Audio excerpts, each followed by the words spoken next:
As of right now, I'm going to, give myself some time, see if my body will heal itself.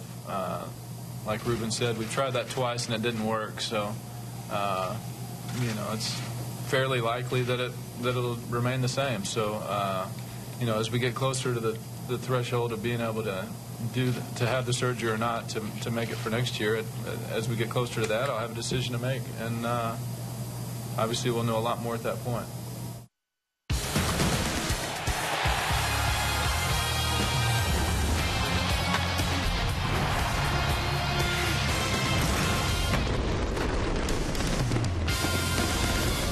This time of the year, there's always a celebration on the 17th of March, and the Phillies are always home because it's St. Patrick's Day all around the world, at least in the United States. And here in spring training, the Phils take on the Tampa Bay Rays. A lot of folks, including the Phillies, in green here this afternoon.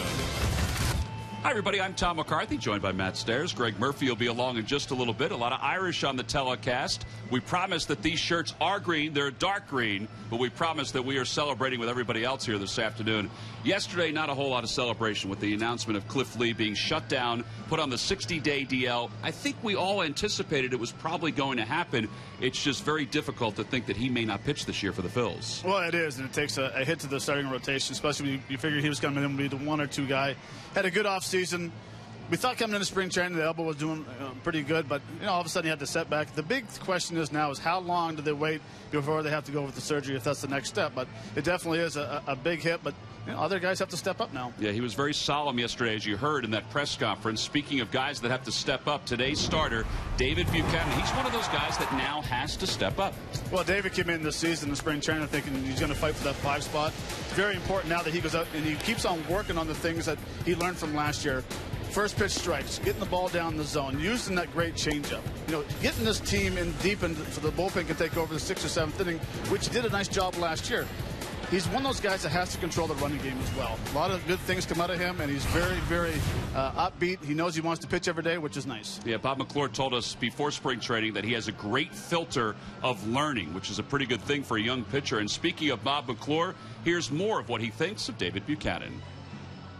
Every single game we'd look up and he'd be in a little trouble early, and next thing you know we're in the 6th inning. So for a young kid to be able to do that, his first time up in the major leagues is an accomplishment. And but he works very hard. This kid, there's no surprises to this kid. Buck really prepares. He works hard. So when you see someone prepare for that and then it comes to fruition, it's a pretty neat thing. But I bet you it didn't surprise him. No, it probably didn't surprise him that he was able to have some success last year in a Phillies uniform. Today, he'll be opposed by right-hander Alex Cobb of the Tampa Bay Rays. Well, the Phillies always seem to find themselves at home in Clearwater on St. Patrick's Day. The Philly fans certainly have come out with their green, ready to celebrate, and their sunscreen as well. The Phils and the Tampa Bay Rays. The lineups at first pitch when we return to Bright House Fields.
So they await the color guard exiting the field here at Bright House Field in Clearwater, Florida. The conclusion of the national anthem. The Phillies have taken the field as they get set to take on the Tampa Bay Rays for the second time this week.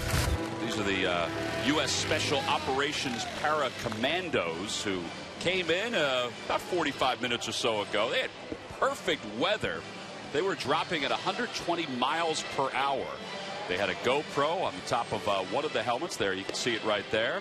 Lieutenant Commander Lauro Luna and Lieutenant Commander Tim James were the jumpers here this afternoon. They were checking the wind during batting practice. They threw up a green balloon, appropriate for St. Patrick's Day. And the wind was just fine. It is coming in from left field right now as we speak, but it's always cool to see the Commandos come down. We see it usually every spring training. Yeah, it was pretty sweet. And as we were walking out watching batting practice, they wanted to know if I wanted to jump with them. Yeah. I'm like, no. No chance. I thought that was on your bucket list, wrestling alligators and jumping out of a plane. No. All right, check it off your bucket list. Let's take a look at the Rays starting lineup. It's brought to you by Xfinity, your home for the most live sports. Kevin Kiermaier leads off at center field. Then James Loney and Asdrubal Cabrera. Evan Longoria is at third base. Rene Rivera will bat fifth. Steven Souza Jr., the right fielder, bats sixth. Then it's Casilla, Forsythe, and Elmore. That rounds out the Rays starting lineup for today. And David Buchanan will make the start for the Phillies. And Buchanan working his way into shape, as we said. You see what he's done this spring. 1-0, a 2.57 ERA. Like Hamels yesterday, Matt, I think we're anticipating 4 or 5 innings if things go well for David Buchanan. Well, yeah, and the key for him is to throw first pitch strikes. He's one of those guys that was coming in battling for a fifth spot, and now all of a sudden he becomes a huge part of the rotation. You can see the scouting report, 90 to 92 mile an hour sinker, cutter, change curve, and last year he made 20 starts for the Phillies. Well, the first batter that he'll face is Kevin Kiermaier. Kiermaier last year hit .263. 10 home runs, 35 RBIs. So far this spring, the Rays starting center fielder, and he will be the everyday center fielder, is 5 for 19. In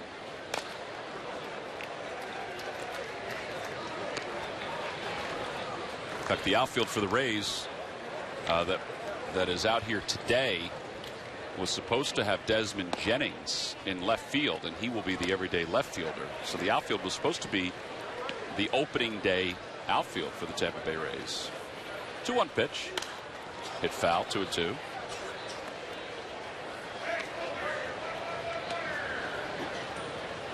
Phillies wearing the green jerseys today, which began when Tug McGraw was a member of the Phils when he dyed his uniform green.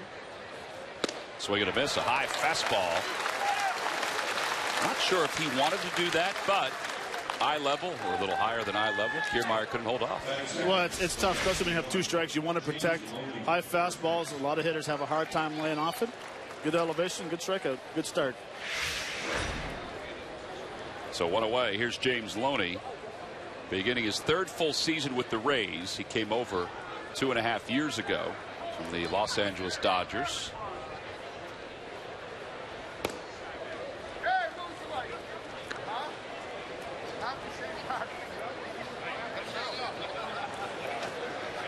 Loney 4 for 18 so far this spring. That equals a 222 average. Maybe a little out in front of that one. 1 ball, 1 strike. Phil Cuzzy's behind the plate today. He's the crew chief. Bob Davidson's over at first. Eric Cooper at second. And James Hoy around at third.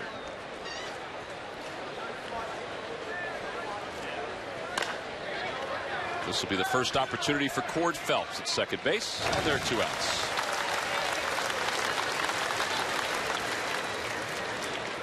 Well, all we have to do is play what we said yesterday and the day before, because it's perfect. 79 degrees. It actually hit 90 yesterday in some parts in this area. 79 right now, going up. Light breeze. A little different than yesterday, crossing from left to right.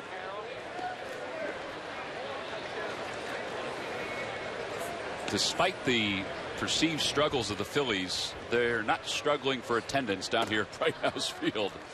I mean, it's such a great place, and the folks down here do such an amazing job on every level. Just makes the experience that much better. Asdrubal Cabrera is ahead. 2 balls, no strikes. Well, sometimes for players, it's hard to get motivated for a spring training game. But you walk into Bright House Field and you see the crowd is into it. There's a lot of people. Great atmosphere. It's mid-season form right now. Yeah, and there are games from time to time where there's seats available. Not at this point in spring training. Right. But there is standing room only tickets. The berm area. 2-1 pitch. Whacked foul off the foot of Cabrera.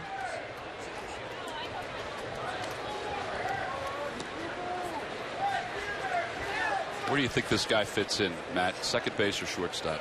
I mean, he's such a gifted defender at shortstop. I guess you flip a coin depending on where you want him to play that day. Yeah. You know, he can play short, he can play second. Played well for the Nats last year at second base. Swing and a miss. 2 strikeouts in the inning for David Buchanan. Well, this is the best first inning he's had here in spring training. His numbers were outstanding. Velocity-wise, he only threw 13 pitches. And here's the second strikeout of the first.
Patrick's Day being celebrated here in Bright House Field. Some folks, well, they don't even know what's going on as far as the game goes. They're just worried about what's going on up at the bar.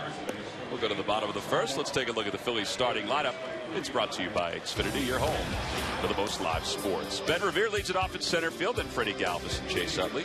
Ryan Howard is the cleanup batter today, then Carlos Ruiz and Odubel Herrera's in left field. He'll bat 6th.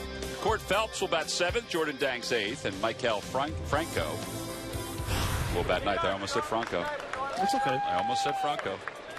Here's Alex Cobb making his 3rd spring training start. 6.23 ERA.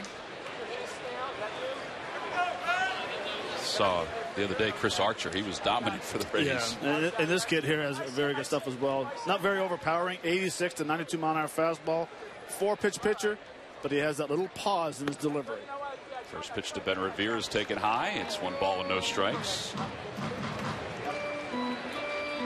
Revere 4 for 26 this spring.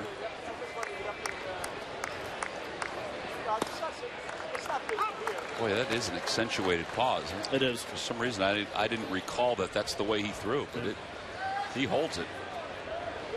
Which is fine as a hitter. You hold, then you break. Once he breaks, that's when you break. Does it take one time through the lineup to get used to it? No, I think one time. I mean, he has that little pause right here. Now, as soon as his hands come out of the glove, that's when you go ahead and start your movement.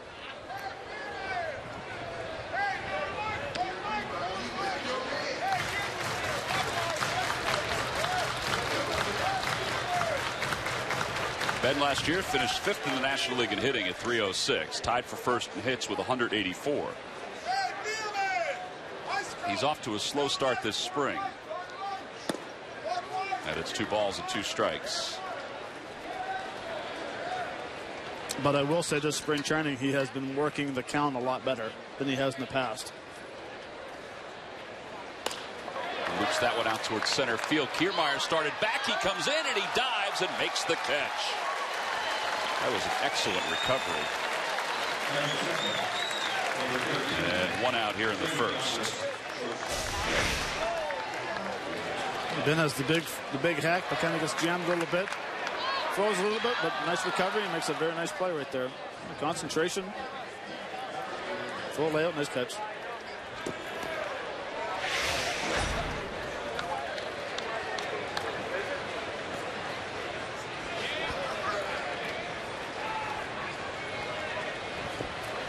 Without Freddie Galvis, Galvis takes a strike. It's 0-1.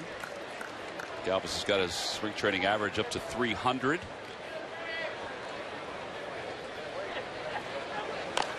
I think it does make sense that they're going to bat him or hope to bat him second, just to kind of break up against left-handers all the lefties the Phillies have. If you figure Dominic Brown's batting fifth, right?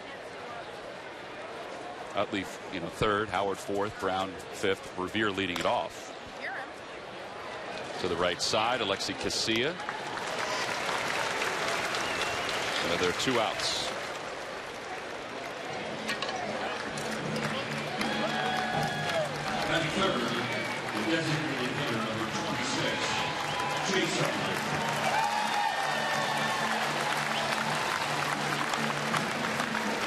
Well, Chase DHing again today.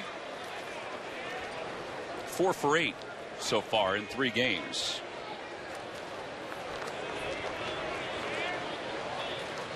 Does have an RBI.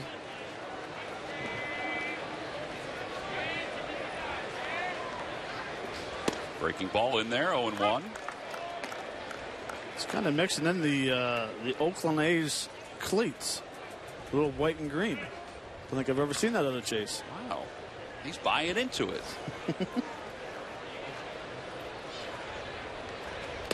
Does have a little green in those spikes.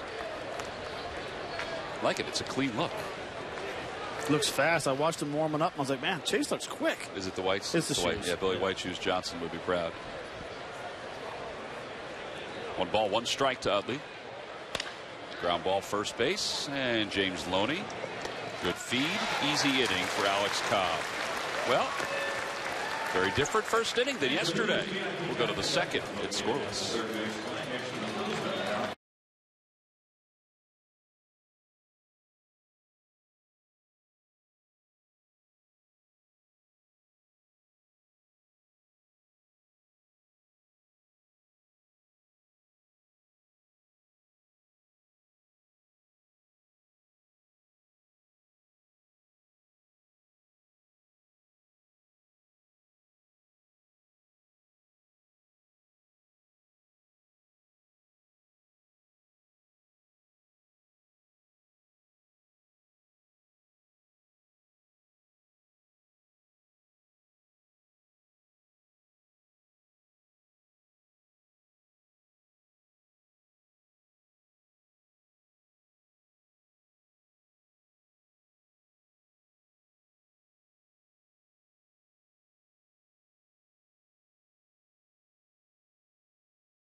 Top of the second, Phillies and the Rays. Evan Longoria will lead things off. Rays brought a pretty good amount of players to Bright House Field today. Longoria 6 for 16 this spring, hit a home run the other day against the Phils, and it's 0-1.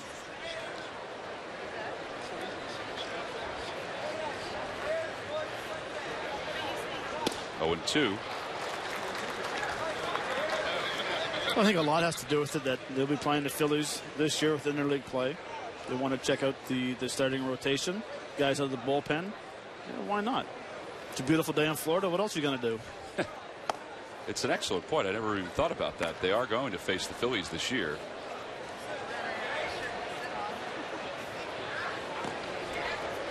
Larry Boa beating up a bag of sunflower seeds. Take it outside. 2 balls and 2 strikes. That's why in spring training you'll see later in the spring when camp's going to break. If let's say this is the same situation, Buchanan versus the Rays, he would go over and pitch in a minor league game. Well, that was a heck of a breaking ball right there to get Evan Longoria. He is not a strikeout pitcher, but he has 3 through the first 4 hitters. David Buchanan, Greg Murphy, was not supposed to start here today. He was supposed to pitch, but he wasn't supposed to start. Yeah, another late change to the Phillies pitching rotation. And once again, it's not good news for another pitcher, and that's Jerome Williams, who was supposed to start this game, Tom. Unfortunately, this morning they decided to shut him down just for a day or two. He tweaked his hamstring while running in the outfield on Sunday. He felt it pull a little bit. I talked to Jerome right before the game, and I said, you think it just one start miss? And he said, yeah, absolutely. He feels fine. They're just being precautious. As you know, guys, the Phillies starting rotation has taken some hits over the last couple of days. So, they're kind of wrap him in bubble wrap for the time being and let him rest this a little bit. But he should be back and make his next start, which certainly is good news because they're going to need a guy like Jerome going forward in this rotation. Yeah, Cliff Lee was commenting yesterday at his press conference about how things have changed since that Sports Illustrated cover with the 5-star. I mean, things have changed quickly as far as the starters go. Yeah, his press conference yesterday. I know you guys played a little bit of it to start the program. It was interesting. You could tell that Cliff was really feeling it yesterday. He was solemn. He was very solemn, and kind of looking back, as you mentioned, to that time with the Aces on the cover of Sports Illustrated, and it wasn't all that long ago when that Phil's rotation looked like that. But one by one, these guys have either left the game or gotten injured, like Cliff. Cole is still here and still pitching well, so that's good news. All right, Murph, we appreciate that. 1 ball, no strikes to Steven Souza Jr. Swing and a miss, 1-1. Murph, by the way, Matt and I would like to offer our congratulations to you on the following of Lissa Milano following you on Twitter. Sarge would be very envious of Lissa Milano following you on Twitter. I think you're right about that. Sarge definitely would. Yep. Yeah, I'll tell you. I don't know how that kind of thing happens. I think Matt probably knows her and hooked us up. So yeah, it was. No, that's all you're doing there, Murph. I followed her back. With it. I thought that was the least they could do. I think as the year moves on, we'll update everybody on who's following Murph on Twitter. I can hear the people unfollowing me right now. 2 balls and 2 strikes to Steven Souza, who's 3 for 21 this spring. Curveball hit toward third. Franco has to hurry. Souza was hustling up the line, and another easy inning for David Buchanan. 6 up, 6 down. We'll go to the bottom of the second here at Bright House Field. Ryan Howard will lead it off.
Patrick's Day celebration. He had a green jersey. He was also doing a little stretching out in the outfield with the Tampa Bay Rays, whether they liked it or not. And then, of course, the hero always gets the girl. And that's exactly what...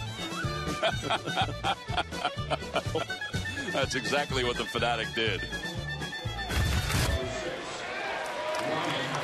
Well, beads are all over the ballpark in many different forms. See, you could have worn that in the open, Matt. And now I'm good. We go to the bottom of the second. Alex Cobb will face Ryan Howard, Carlos Ruiz, Odubel Herrera. Howard 8 for 31 this spring. A couple home runs.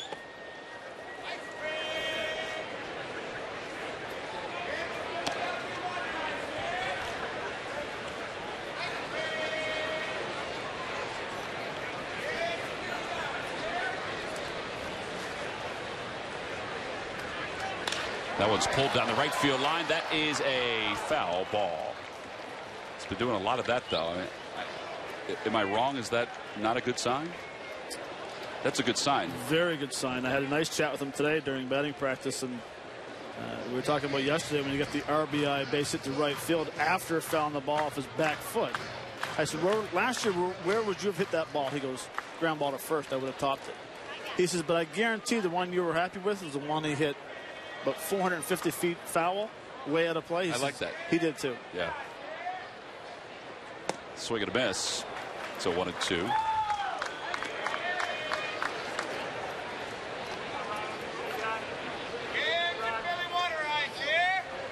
His batting practice was impressive. Just the way the ball comes off his bat. Stays inside of it. Has very nice carry. And he usually doesn't hit a lot of home runs in batting practice. And a called strike 3. That was a sneaky fastball by Alex Cobb. So one out here in the second. McDonald's opening night t-shirt will be given out to fans 15 and older on Wednesday, April 8th. It's McDonald's opening night at Citizens Bank Park. It's all part of the Boston Red Sox series. April 6th, 8th, and 9th. Tickets can be purchased by going to Phillies.com. Over the years, I'm sure everybody who's come out for opening night has a collection of those t-shirts, gray, blue. Now you can add red to the mix. 0-1 to Carlos Ruiz. Carlos began the spring 0 for 18.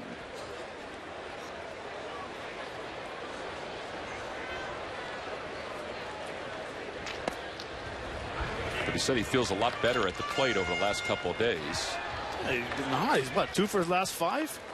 Which has dictated a 2 for his last 5 stint. He's been swinging well. That one's to the right side because C is up with it. 2 outs. There's one thing about worrying about your swing if you're striking out a lot. When you're putting the ball in play, they will drop. But when you start swinging and missing 8 out of 10 times, that's where you go back and try to figure out something different. Yeah, I think that when all of us as part of the outsiders of this game, the people watching the game, look at the numbers, I know I used to do this. I still do this. I look at 2 for 22 and I'm like, oh no, right. There's a problem there. But you played, so you kind of see things a little differently. You're not being optimistic just to be optimistic, but you can sense that there's something different than the numbers are dictating. Right, and if it was 2 for 22 with 18 strikeouts, then I'm worrying. But he's putting the ball in play. He's making good contact. So 1 pitch to Herrera, and there's a strike on the inside corner. It's 0-2.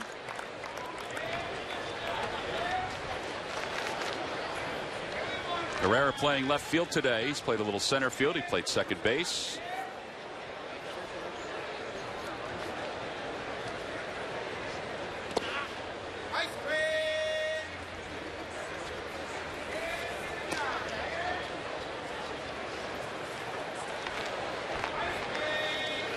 Ten for 29 this spring. I think Ben would have been very impressed with that Rivera block right there behind home plate.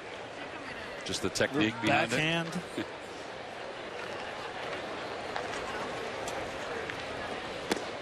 Boy, he's got some pretty good stuff today, just as David Buchanan does. 2 strikeouts for Cobb through the first 2 innings here this afternoon. We'll go to the third.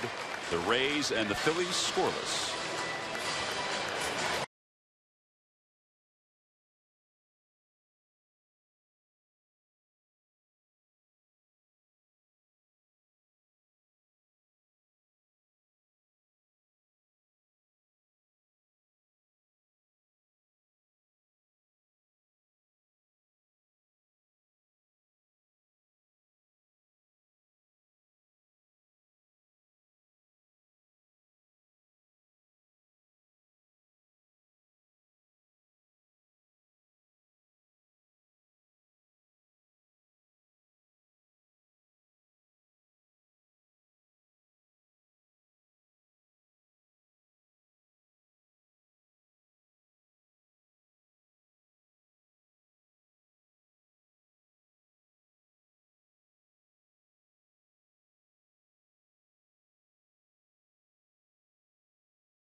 Top of the third here at Bright House Field. Another offense has been able to solve the starting pitcher so far this afternoon.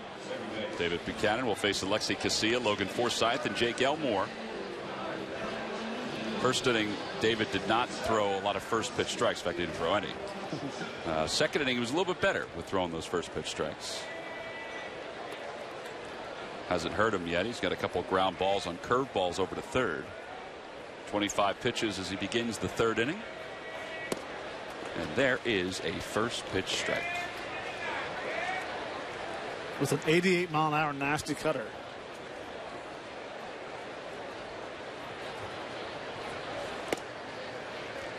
Now that was a fastball. That was a four-seamer. That was a two-seamer front door sinker. So the difference in velocity, 88, 89 cutter. Two-seamer, 91, 92. Not a bad spot for that 0-2 pitch. Just missed outside. He can throw his cutter 90, 91 at times. When it's more movement, it's an 87 to 88. Swing and a miss. I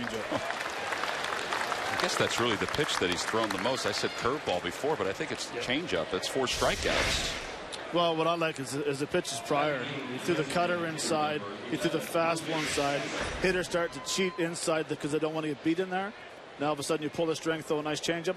That's what happens. Everything flies open. Swing and miss. You swing over top of it. So what a way for Logan Forsythe. Forsythe was kind of a utility guy last year for the Rays. It was pretty much the same role he had with the Padres. Spent 3 years in San Diego. Last year, though, he played 110 games with Tampa and hit .223 with 6 homers, 26 runs batted in.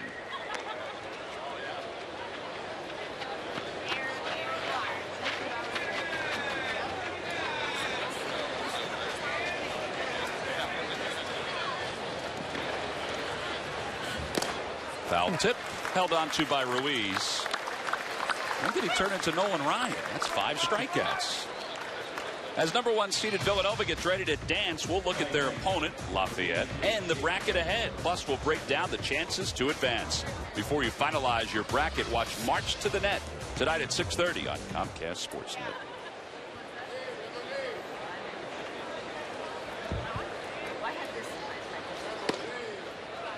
So, Tom, I think you know the next question. Yeah. Have you decided yet? Have I decided who's going to win? Yeah, I did. I did. Jake Elmore's behind 0-1. He's behind 0-2. I went with Kentucky. I didn't want to. I wanted to be a little different. I think that my personal opinion is the one team that can beat Kentucky is Arizona, but they face off in the semifinal. And a called strike 3 to Jake Elmore. David Buchanan has struck out the side. He has 6 strikeouts through the first 3 innings of today's game. Well, Matt, we wanted strikes from David Buchanan. That's what we've gotten so far.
Phillies baseball is brought to you by Jefferson, where health is all we do. Call 1-800-JEFF now or visit jefferson.edu. Well, there are an assortment of green T-shirts and jerseys all around the ballpark. Here at Diamond Outfitters, the store at Bright House Field, they have some great green golf shirts and green T-shirts. They've really done a fantastic job over the years. I like the selection of golf shirts this year that they have in there, and pullovers. Here's Cord Phelps to lead it off. He's been one of the surprises of spring training. 7 for 18, 5 RBIs. The Stanford grad pulls that one sharply to first. Loney's there.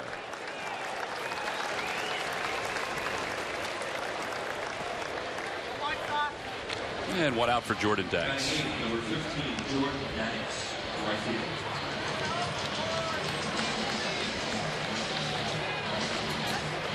I'd like to see a left-hander sit on a curveball first pitch one time, because he's been flipping that curveball up to get over for a strike.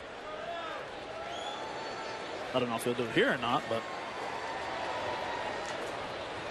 he did not do it there.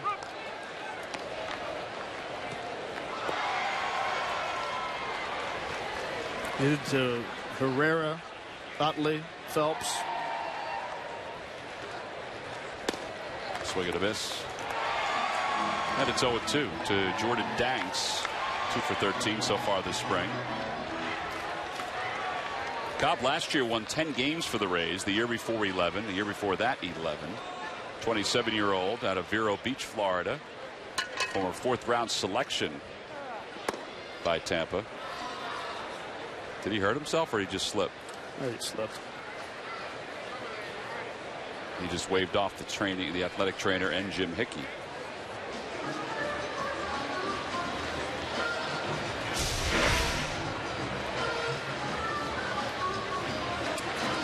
Yeah, he slipped. His back toe hit the rubber on the delivery. Yeah. That's hard to do. I think both feet slipped a little bit, right?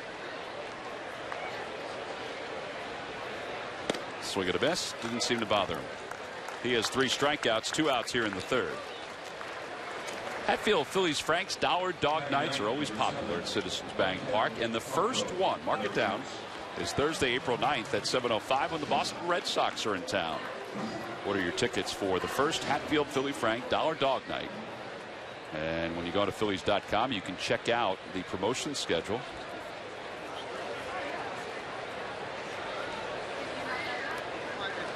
Maikel Franco is the batter. Well, he got the first pitch curveball. But it makes sense for him to get it, I think, because he's swinging first pitch no matter what. No matter what. No matter what. And second pitch.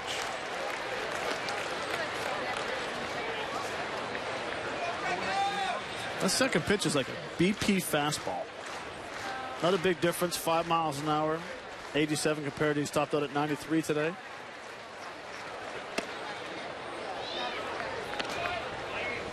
BP fastball, that is just a choked fastball, tighter grip. Same arm slot, you throw it the exact same fastball, but it just comes out just, as you can see, a hair slower. That'll hook foul, or toward foul territory. The left fielder Elmore is there, and it came back to him in fair territory. Another 1-2-3 inning, 3 in the books here at Bright House Field. Hope everybody's enjoying their St. Patrick's Day. A man pioneers a way to see the unseen, leading to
Pleasure to watch through the first 3 innings here this afternoon.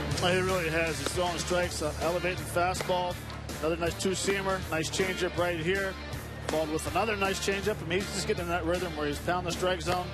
Oh, the two-seamer's just moving unbelievable. The changeup's freezing guys. That is the key, though. He's getting ahead, even though he might not be throwing the first strike every time. He's still pounding the strike zone, and he's around the strike zone. So 6 strikeouts and 35 pitches through 3 innings. And the first batter is Kevin Kiermaier. We're 1 time through the order. Now let's see if they adjust at all. Sharply to second, Cord Phelps. You have to hurry because Kiermaier does run well. Now there's 1 out here in the 4th inning. First baseman, James Loney. And James Loney's coming up.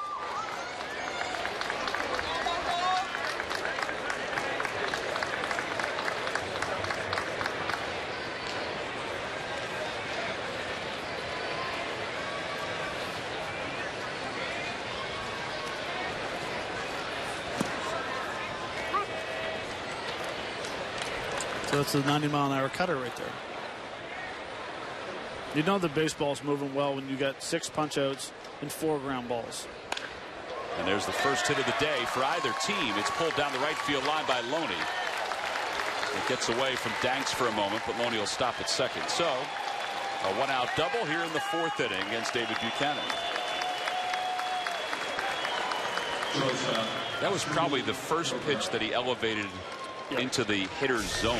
And it was a curveball where he hasn't thrown a whole lot of those, but you got to work on it. Spring training, so this curveball stayed in the zone, and Loney drove it down the right field corner.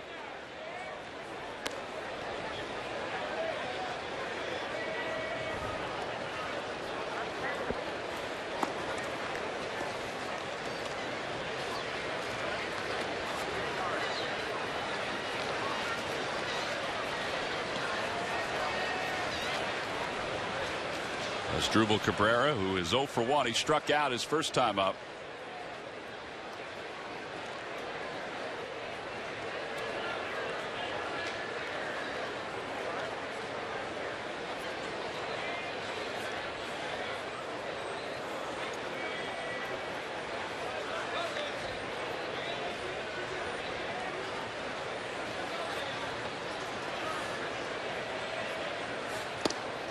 Inside, 1 ball and no strikes.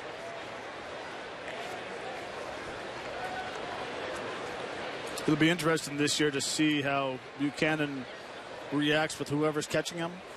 Last year he went with whatever the catchers threw, and a few times he disagreed. And it'd be interesting to see if this year he wants to throw what he wants to. That one's going to sneak into center field. A base hit just over Buchanan's glove. Rounding third and heading home is Loney. The throw by Revere skips in front of the mound. And the Rays take a 1-0 lead. So Cabrera has an RBI single. Third baseman, Kevin Longoria.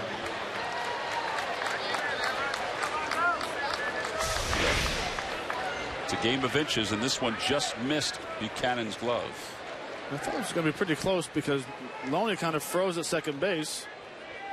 And Ben came up and threw it short, but it was, like you said, it's a game of inches. Buchanan almost made the play up the middle. Longoria takes strike 1. It's 0-1.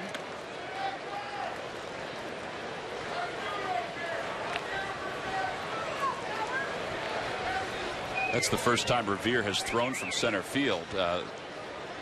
Our meetings before spring training started, everybody was talking about how he was working on his arm strength. And the Phillies, safe at first base. What a play all the way around. Howard scooped that out of the dirt. And Eric Cooper, who's now over at first base, called him safe. Nice feed, nice turn. Nice scoop. Got a tough look at that replay. It's where the ball went into the glove. Right. Well, during the regular season, they would have an opportunity to review that. Correct. That was pretty close. Here's Rene Rivera. Longoria short lead at first. Anyway, we were talking about Revere's arm. he's never going to have Vladimir Guerrero's arm or Ellis Valentine's arm or Jeff Francoeur's arm.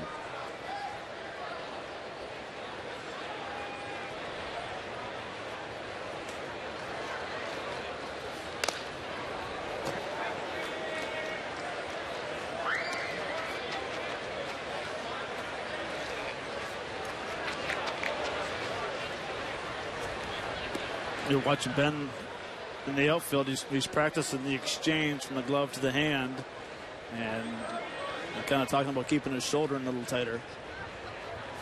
He did look like he was chatting with himself a little bit. Yeah.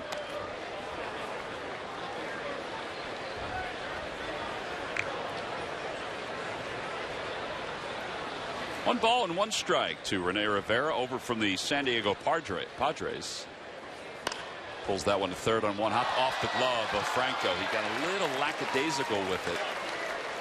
Kind of took his eye off where it was. So that'll be an E5. And the inning continues for the Rays. Right fielder, Steven Souza Jr. Yeah, just a nice easy hop. Kind of looked like he was kind of peeking where he wanted to throw prior to catching it. I think you're right about that, because he could have gone to second. So they have scored an E5. So 2 hits in the inning for the Rays, and now the error that's charged to Maikel Franco.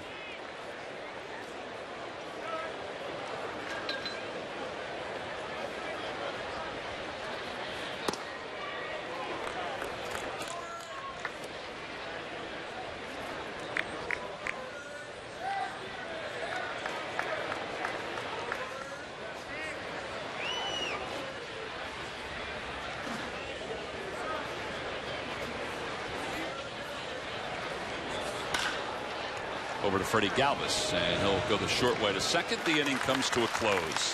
1 run scores on the RBI single by Asdrubal Cabrera. So the Rays take the early lead as we go to the bottom of the 4th.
We go to the bottom of the 4th inning. St. Patrick's Day 2015. They are celebrating all over the world. Some of the Irish-born players who have participated in the big leagues that are the leaders. All right, Matt. 2,256 hits for Patsy Donovan. Played in the late 1800s, early 1900s. 284 wins for Tony Mullane back in the 1800s. This 2,256 hit in 1907. Yeah. Came off Jamie. That's not very nice. I know, he's not here to defend. Yeah. I apologize. Patsy Donovan, 684 managerial wins.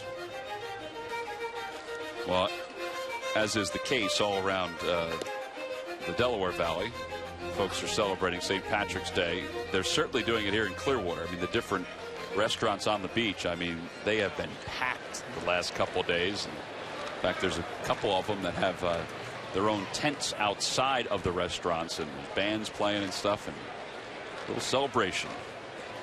Here's Mike Montgomery. We saw him the other day. He'll take over for Alex Cobb, who pitched 3 scoreless innings. Ben Revere leads it off. Takes strike 1. Not really sure why Cobb pitched only 3 innings. He didn't throw many pitches. It's his 3rd outing of the spring. Kind of thought he would throw a little bit more. He's not even out in the bullpen throwing. I guess everybody has a different plan on how they're getting their pitchers ready. Revere slices it the other way.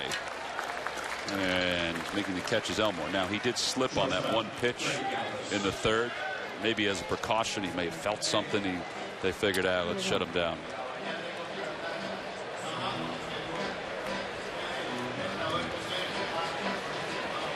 It is kind of interesting. You think they would stretch him out a little longer.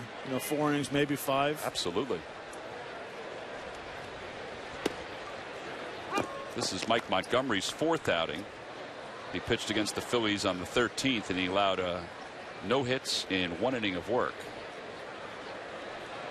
Freddie Galvis, the batter. And Galvis is behind 0-2.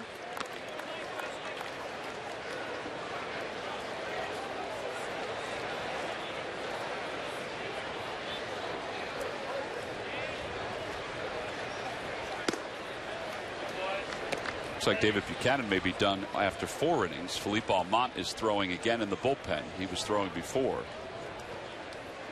1-2 pitch to Galvis. Outside with a changeup. I should say a fastball. It's 2-2. There's Bob McClure chatting with David Buchanan.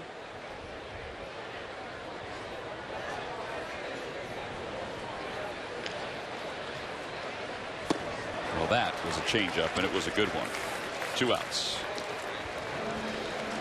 There's a lot of different reasons why in spring training, after we see this nasty changeup right here, starts right down the middle and out of the zone.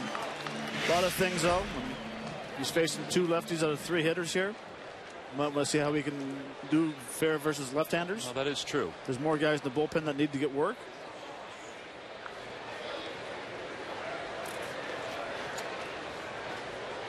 Utley takes outside. Montgomery was originally drafted by the Kansas City Royals. He came over with Will Myers in the James Shields trade.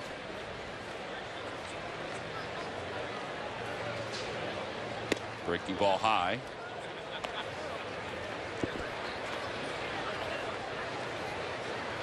Myers has since gone on to the Padres, but Montgomery is still around. Odorizzi is still around for the Rays. He was part of that deal. 2-0 pitch to Chase. Chopped right side. Alexi Casilla will take care of him. So the Phillies go down quietly here in the 4th inning. 12 up, 12 down. We played 4 on to the 5th inning here at Bright House with the Phillies trailing at 1-0.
Little dancing going on here on St. Patrick's Day at Bright House Field. The Phillies trail at 1-0. Philippe Almont will take over for David Buchanan, who was outstanding today through 4 innings, and his reward is a chance to chat with Murph. Murph? Well, here's hoping he gets something else out of it, too, because but David Buchanan is here, and Tom just said outstanding work today. Did you feel like everything was working for you? Yeah, I feel good. Today, I was able to keep the ball down, ish, but I was able to throw all my pitches for strikes, and I think that's what helped me out. And obviously, throwing a chooch, man, it's just fun. I'm not even worried about what the hitter's doing. I'm just worried about doing what pitch he called, because he's challenging me, which I'm challenging myself, and it keeps your mind off the negative. You just focus on making one pitch at a time, and it makes it fun. That's what it's all about. So, man, I had a good time. I had good defense. I had a lot of ground balls today, so good defense behind me. Overall, I was pleased. Things to work on in the bullpen, but overall, it's pretty good. 6 strikeouts as well, in addition to the outs that you recorded. So, and they happened early. And it didn't seem like early on you were getting ahead of guys, but you were able to, work your way back into the count and then get them. Fair statement? Yeah, that's one thing I got to work on. That first inning, I think I was 1-0 to every hitter. And, my first pitch strikes probably wasn't as good as people thought it was today. But that's something to work on, just not doing so bad. I wasn't all over the place. If I missed, it was just off. But I said that's something to build off of, not beat myself up over. But it's still something I want to execute over and over, is getting strike one, because that makes it easier to pitch throughout the game. And plus, over time, you keep going 1-0 to every batter. About the 6th, 7th inning, that's about 15 extra pitches that you have, against your back. So. Before I let you go, let me just ask you about this, because last year you come into spring training an unknown, and you pitch well enough to open the eyes, and you get the call up in the middle. This year you're coming in trying to win a spot in that rotation, and more than likely that's going to happen. Any different approach in this offseason for you?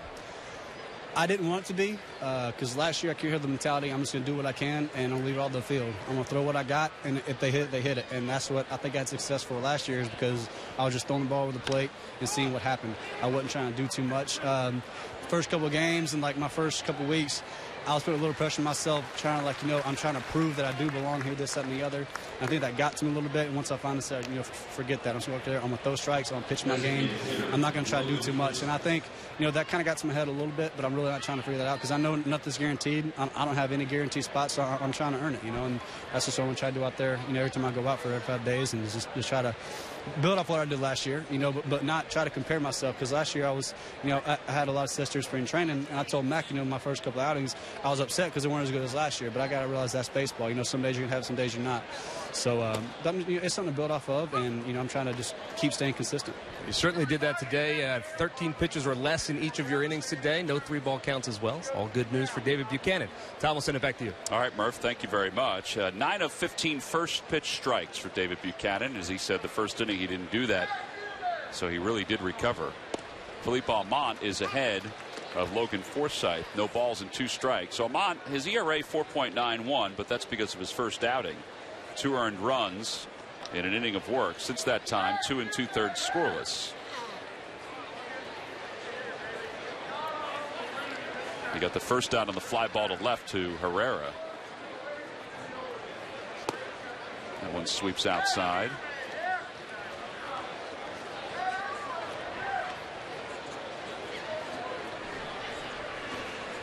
I like the interview with Murph and Buchanan talking about nothing is guaranteed. He didn't want to change nothing. He wanted to have the same approach as last year's spring training, open some highs, and he's doing that. Yeah, because I think any time, and this is across the board, that you assume something. Right. Yeah, maybe you don't work as hard. Maybe you're not as focused, and that's when it comes back and it kind of bites you. Right. Saw Nefi Ogando warming up in the bullpen for the Phils. Inside, 3-2.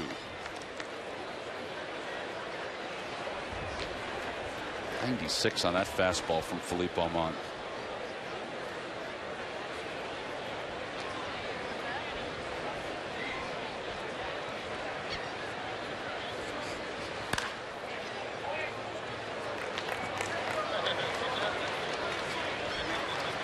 She got a little close to the wall on that one. That was a tough one to handle.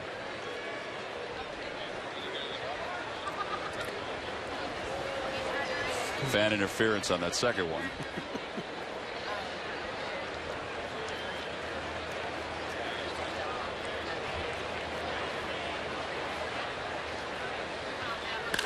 Fly ball right field. That's pretty well hit. Dank's going back, and this one is gone.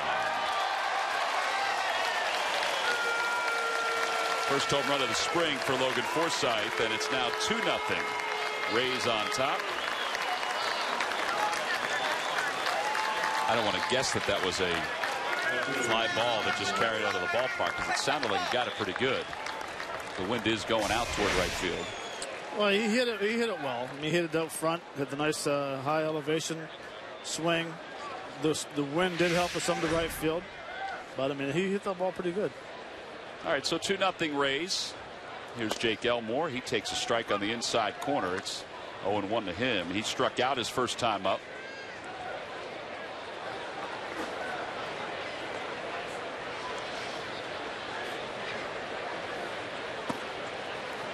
You know, it's one thing about hitting a home run with the wind that just barely clears. That got out pretty good, huh? Yeah, that went off the 2339 Gulf to Bay Boulevard sign. Yeah, that one was searching for some directions.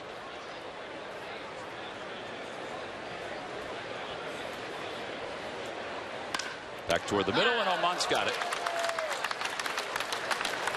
And there are 2 outs here in the 5th.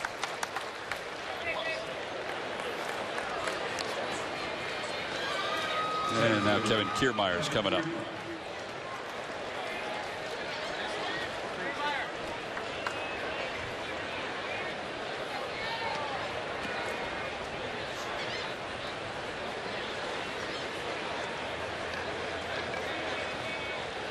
Kiermaier's 0 for 2. He struck out. He's also grounded out to second. First pitch is way outside. 1 ball and no strikes.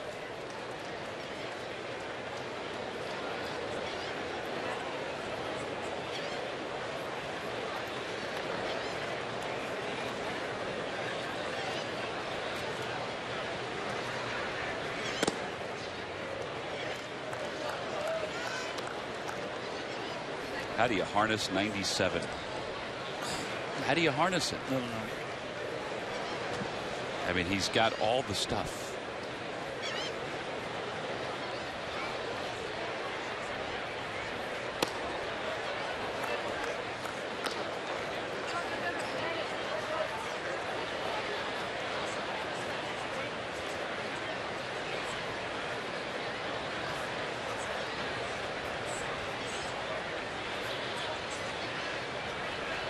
Outside ball 4, so Kiermaier walks.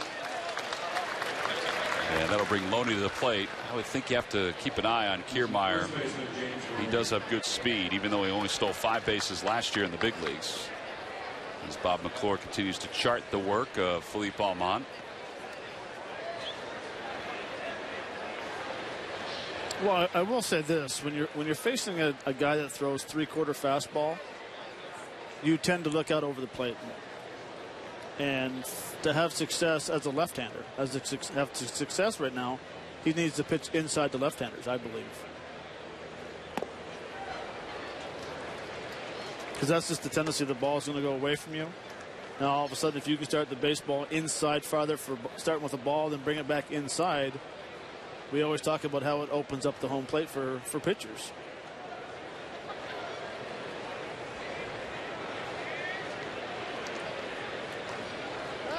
But when you throw 3/4 like that, can you get it inside consistently?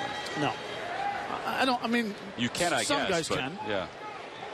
Almont hasn't found out to figure out how to get it inside on a consistent basis.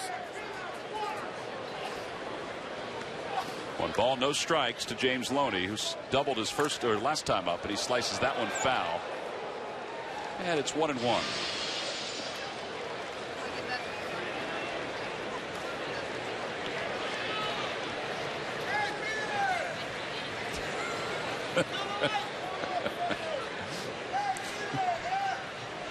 I don't know if the guy threw his beer, dropped his beer, or just handed it to his buddy before he tried to catch it.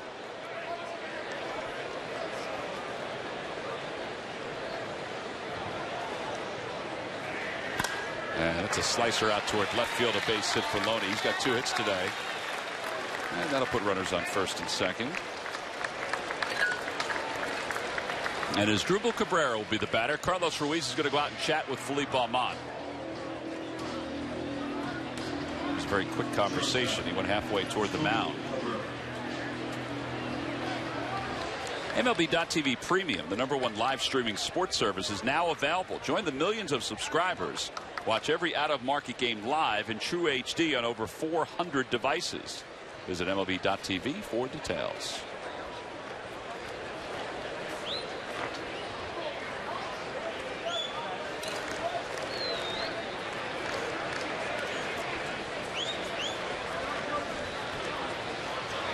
Cabrera had an RBI single his last time up. The Rays were hitless through the first 3 and the third.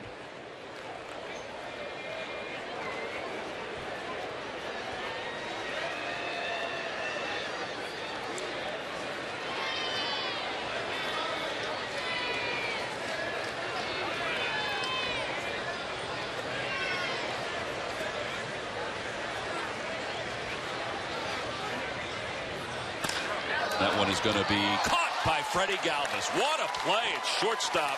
He was going over to try to keep the runner close at second. He was in the right place at the right time, but then had to jump as high as the sky to pull that one down. One run does score on the home run. It's 2-0 Rays.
As we go to the bottom of the 5th inning. Ryan Howard will lead things off. Let's take a look at our Toyota leaderboard. Tampa Rays, one of the best major league records since 2008 with 627 wins. Pretty incredible what they've been able to do payroll wise and still be able to compete the way they have. They of course met the Phillies in the 08 World Series. Dykstra takes over at first base for the Rays.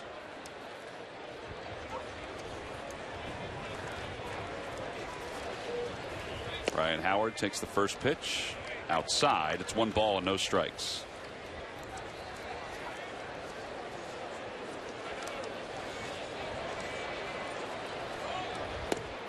Corey Brown is the new center fielder. You just saw him a moment ago.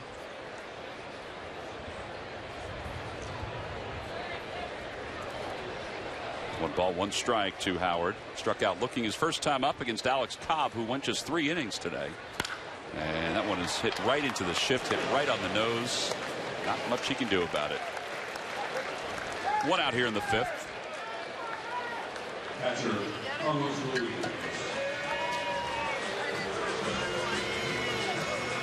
And with 1 away, Carlos Ruiz is coming up. Nick Franklin has come in to play shortstop. He was the starter the other day at second base in the game at Bright House Field.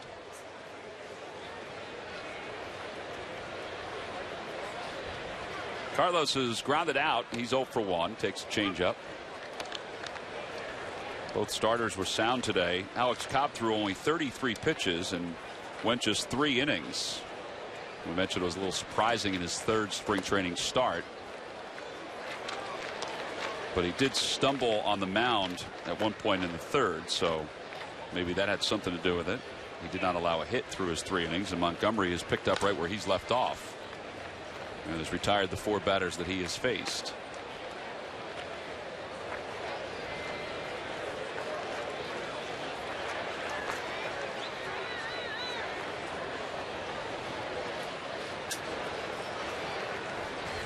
That's the first time in spring training that Howard's hit into the shift like that. I think you're right. Where it's a legit hard ball hit. That's a base hit for everybody else, yeah. Obviously. He brings that up all the time about the shift and how frustrating it is. I mean, you had the shift a lot when you were playing. I did. At least later in your career. Later in my career, I did, yeah.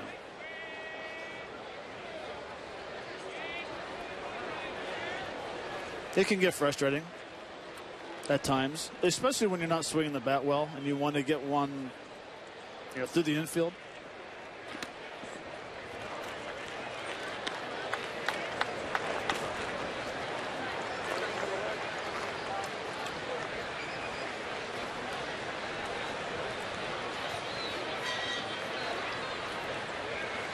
The 3-2 pitch to Ruiz, and he pulls that one toward third. A fair ball down the left field line.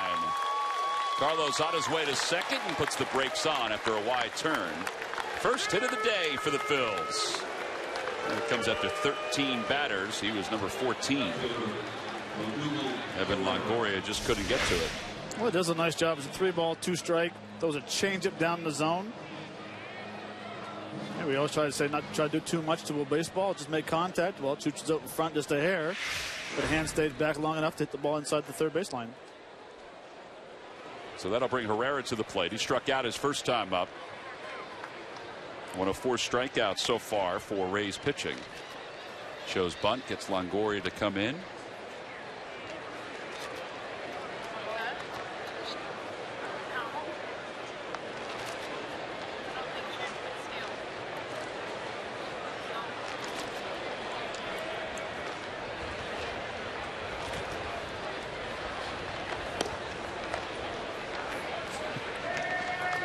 Herrera making the call that was away or something. I think he was saying that the ball was outside. Unless he was telling Ruiz not to go, but it really wasn't close to the dirt.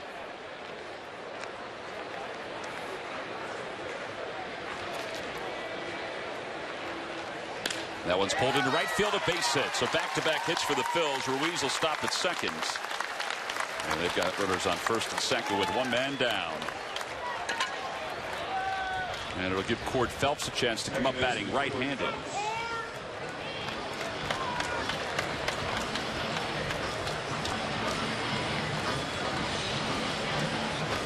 That's a good at bat with Herrera facing the left-hander. Tall left-hander's got pretty good stuff. Getting into a situation 2-0, getting a fastball in her half, and then driving to right field for a base hit. A nice early leg kick, head down.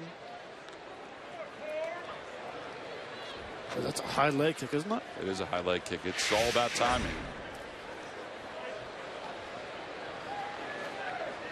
Phelps takes a changeup inside, 1-0. In the few times we've seen Cord Phelps hit, he seems like he's a better or more of a line drive hitter left-handed than right-handed.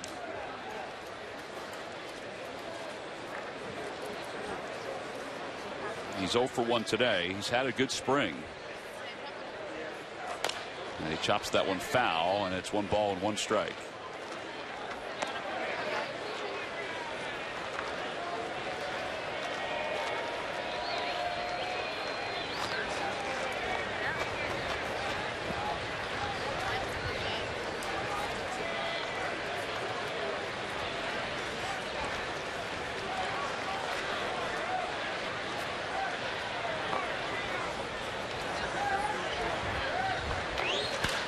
Down the right field line, that'll slice out of play. Sunday afternoon, Cord Phelps blasted a home run to right against the Red Sox. Well, that was just a sweet stroke right there, nice and loud as well. As you said, not where the alligators live, but that's one thing I've been impressed with is hitting left-handed is how short his swing is. He almost got like a little setup like Cody Ashley. Waits the ball and uses his hands. I watched batting practice today down by the cage, and I agree with you, Matt. I mean, you know it better than I do, but it does seem like the same setup as Cody. Well, quiet to the ball. Less is more, we always talk about. Once he explodes to the ball, he makes that contact, explodes the hips through it, and that's why the ball jumps off his bat left-handed. I haven't seen him enough right-handed yet to break that swing down, but breaking ball inside, 3-2. Former third-round selection of the Cleveland Indians. He did get to the big leagues last year with the Orioles. In AAA, he hit .259, had 7 home runs. He'll be followed by Jordan Danks.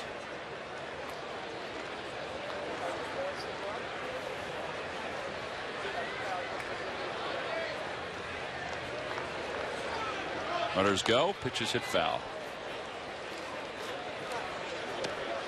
I kind of like that. Yeah, I do too. I mean, you're being aggressive. What it does is what I like about it is a 3-ball, 2-strike, 1 out. It makes the hitter concentrate more. Take something off your swing. You need to put the ball in play. It's like a hit and run for guys who are struggling at times. You put the sign off for hit and run. Well, they know they have to back off in their swing and make a contact. They go again, and the pitch is taken low. Ball 4, and that loads the bases up. And Jordan Danks will be the batter. Well, there's nowhere to put Jordan Danks. He's got the power to give the Phils a lead very quickly.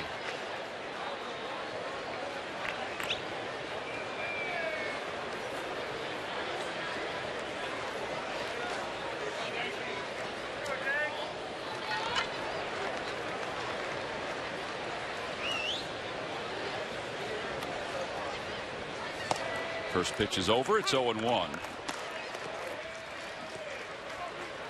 Mike Montgomery, we mentioned, was selected by the Kansas City Royals after committing to Cal State Fullerton, was traded from the Royals to the Rays in the James Shields deal.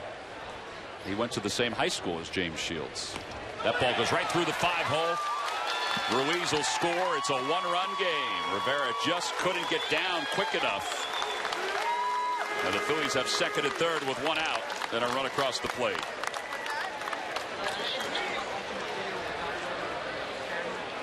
It does not matter how we score. Like you said, just a little slow getting down to block this ball, and it goes right through the 5-hole.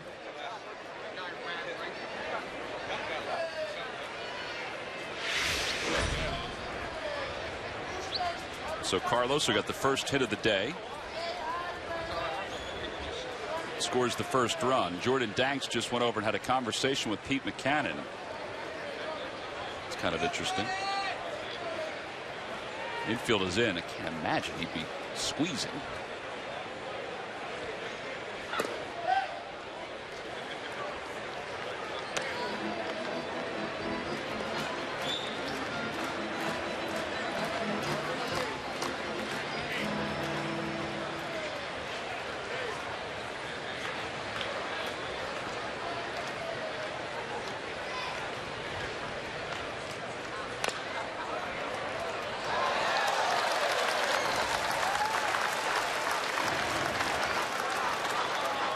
I'm trying to figure out why they'd had that little conversation. The only thing I could think of is maybe Pete just reminded him to get a ball up in the zone and drive it. But that'll be a question I ask tomorrow. Not tomorrow, because it's a day off. You can call him tonight. No. Runners lead off second and third. The 2-2 pitch. Breaking ball outside. 3-2. Matt, write that down. Make a note. Saturday. Phillies are off tonight. Tomorrow. It's a camp off day. And then Thursday and Friday on the road. Actually, if you hold on, Tom, I'll run down real quick and ask him. I'll see you in the 7th inning. Check swing. Did he go? Yes, he did, says Bob Davidson.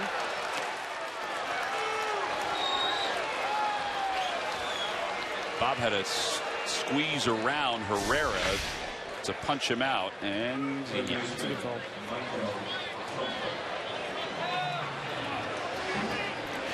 5 strikeouts overall. There's Bob.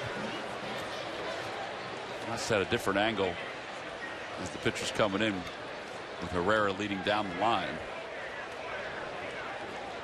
So Franco flied to left his first time up. Well, I guess the news has gotten out about Maikel Franco. We saw a curveball in his first at bat, right, on the first pitch? Yes. And a changeup here. I don't know if he'll get a fastball on the first pitch.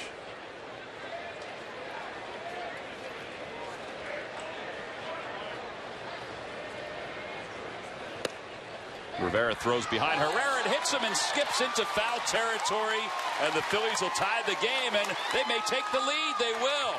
Oh no, they're going to have to send Phelps back to third because a fan interfered. It's kind of a shame because he would have scored, or at least had a chance to score, because Longoria didn't go after it. Franklin did, and he wasn't even there yet. But it is what it is as far as spring training goes. A reminder to everybody, just don't go after the baseball during the regular season. Well, it's a set play. He was set up outside. He wants the pitch thrown outside so he can do a pickoff at third base. My question is why? There's 2 out. I agree. 1 ball and 2 strikes to Franco. Right there on the derriere. You hit him.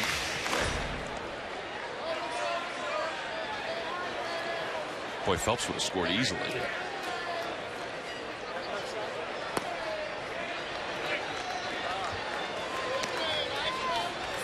I mean, I understand it's spring training and you're working on things, but not with 2 outs. No, I agree. He's got a big strikeout. I mean, Rivera does have a reputation of throwing behind runners like that, but you're right. Go after the free swinger that's at the plate. 2-2 pitch, and he chops it foul.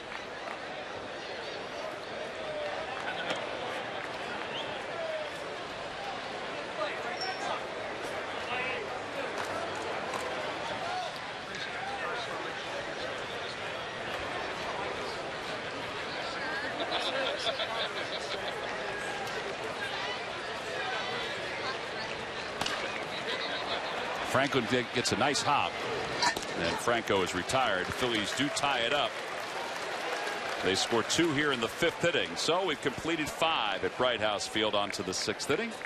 We're tied up at 2.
Well, the Fanatic getting in his Irish garb, and I don't know if he told Eric Cooper that they were going to be dancing together today, but he spent a good part of the break in between innings trying to get Cooper to do a little Irish jig with him. Cooper wasn't buying it.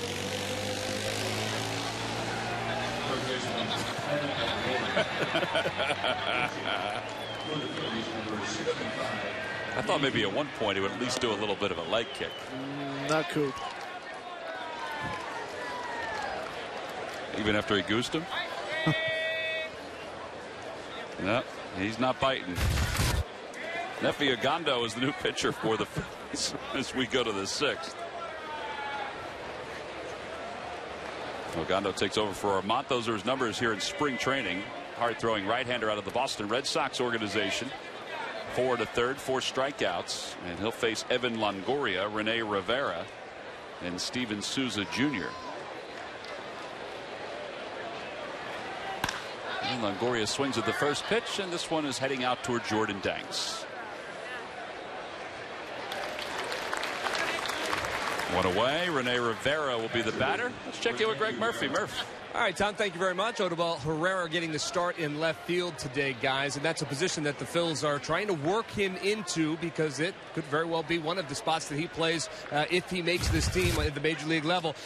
Juan Samuel, of course, a guy that works with the Phils outfielders, out working with him. This was just the other day, trying to teach him how to go back on a ball in left field. I talked to Juan today, and I said, what's the hardest thing for a guy transitioning from the infield to the outfield to do? And he said, most definitely going back on those balls. So they were working right out here in left field, hitting balls up against the wall, and he said he was getting it by the end. It's going to be a work in progress. Odubel feels much more comfortable in center field. It's a little bit easier of a position to play from a defensive standpoint. But Juan said the most important thing is that Herrera every single day wants to do something to get better in the outfield. He's always getting Juan to come out there and do something with him. So that's an important part of it, guys. Yeah, I think he senses, or obviously he senses the opportunity that's upon him, that he can be a big league player because of the Rule 5 drafts.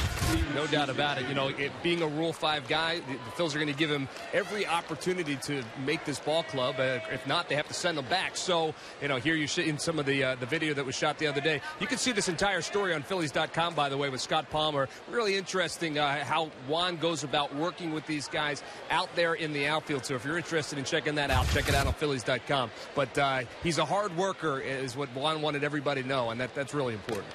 All right, Murph, we appreciate that. And one thing about working in left field is the hardest position, I believe, in the outfield. The ball coming off a left-handed bat has more slice than when you're playing right field if a right-hander hits the ball to right field. Interesting. A lot of balls that are hit right at you in left field will tend to go over your right shoulder. Just the way that it's either hooked or it's sliced.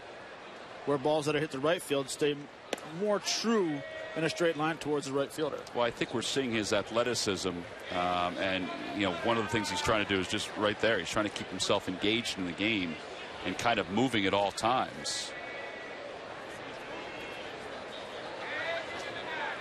1 ball and 1 strike to Steven Souza Jr. He takes inside. It's 2-1. What I like about his setup in the outfield is that he's relaxed. A lot of guys will, put their hands on their knees and go from that situation or that position, but he's nice and relaxed. I enjoyed looking at the catcher when I was in the outfield and reading off him. Just to see where he set it up. See where he set up. Now you're trusting your catcher.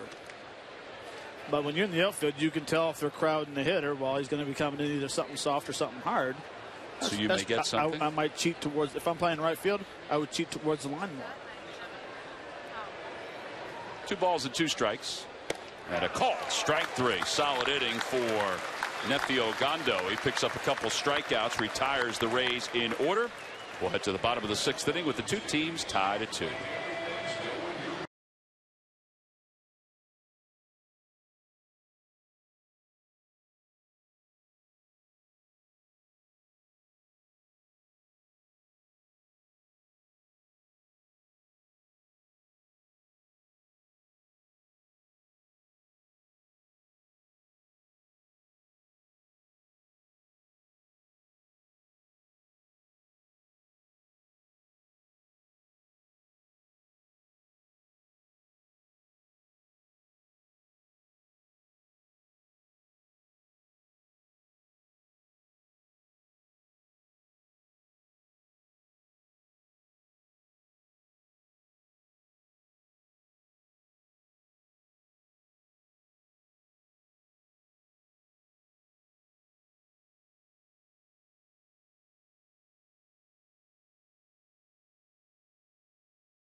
I'd like to wish everybody a happy St. Patrick's Day. Hope you're safe and hope you're enjoying yourself wherever it is. We also want to let you know that Baseball 101 is back.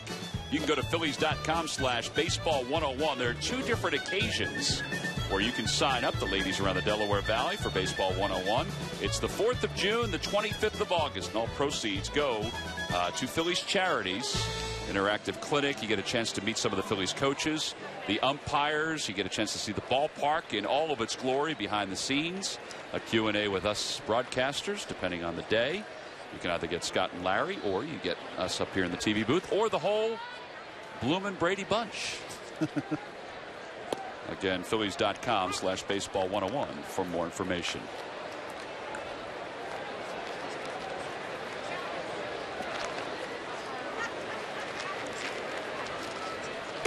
Everett Teaford is the new pitcher for the Rays, the left-hander, following Mike Montgomery, who went 2 innings, allowed 2 runs, facing Ben Revere as we start the 6th inning. A couple changes for the Rays. Mike Matuk is in right field for the Rays. And over at third base is the veteran Juan Francisco.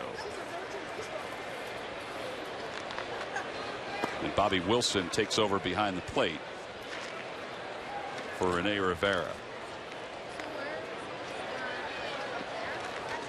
I think you're all caught up now on the changes for the Rays. You see Teaford's numbers. Swing and a miss, and he'll pick up a strikeout to begin the 6th inning. Revere 0 for 3 today. Teaford 1.59 ERA here in spring training. And he'll now face Freddie Galvis.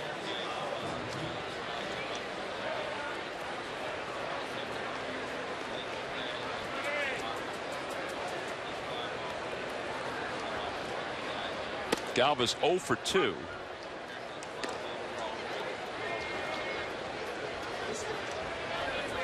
He's grounded out. He's also struck out. And he loops that one out toward right field. Easy play. And there are 2 quick outs here in the 6th inning for the Phillies. Elvis Arrojo warming up in the bullpen for the Phils, as Chase Utley will bat for the 3rd time. Teaford, a 30-year-old, he's a veteran. He's been with the Royals organization up until this past offseason. I should say last offseason, because last year he played in Korea. Did you ever have a chance to play in Korea, man? No, I did not. Japan, not Korea. Utley takes strike 1. It's 0-1. I played for the Chinichi Dragons. Did you like that experience? Loved it. Did you learn any Japanese? Mui pon onegashimasu. Can I have another glass of beer? Well, that certainly helped your baseball career. I couldn't understand why I didn't play over there. 1 ball, 1 strike to Utley. And he fouls it back. It's 1-2. I always thought it was very interesting when you hit a home run, which I don't think I hit a home run over there. But they'd give you a carton of cigarettes and a panda bear. Really? When you came across home plate. Well, you don't need any more panda bears anyway, so it's okay that you didn't hit any home runs. 1-2 pitch. Teaford drops down, and Utley's down looking on strikes. Phillies go down in order, and we have played 6 innings here at Bright House Field. Rays and the Phils even at 2.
Game summary, the Phillies scored runs on a wild pitch and a throwing error. David Buchanan pitched 4 innings, allowed just 1 earned run.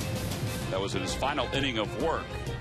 The other runs scored in the 5th inning on a home run by Logan Forsythe. Alex Cobb left the game, I guess we're saying early, after 33 pitches and 3 scoreless innings of work. So as we go to the top of the 7th inning, changes for the Phillies. Brian Bogusevic will take over in right field. And moving from right field to center field is Jordan Danks. There's Danks, and Elvis Arrojo will be the new pitcher for the Phils. 4 games so far, 4 strikeouts. And those are the changes for the Phillies as we go to the 7th inning. Phillies signed Arrojo during the offseason to a major league contract. Even though he's never pitched above AA, but he had a very good winter ball season and has what everybody thinks is the stuff to pitch in the big leagues. And he may get his opportunity to do that this year. That first pitch just a bit outside and high.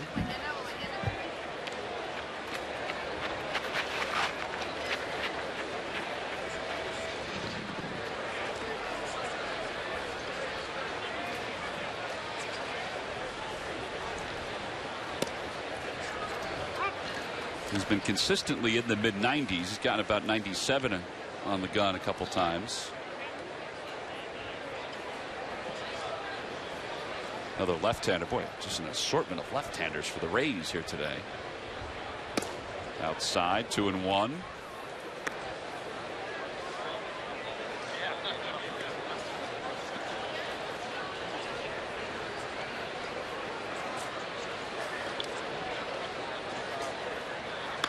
That one's off the hands. Easy play for Galvis, I think. 1 away. Well, I guess nothing's easy with these skies the way they are. Mentioned Arrojo had a nice winter ball season. That doesn't always dictate success, obviously, in the big leagues. But he was 4-1 in Venezuela with an ERA of 1.27. That's pretty good. That is pretty good. And you're pitching against major league ball players? 17 games. Forsythe takes strike 1.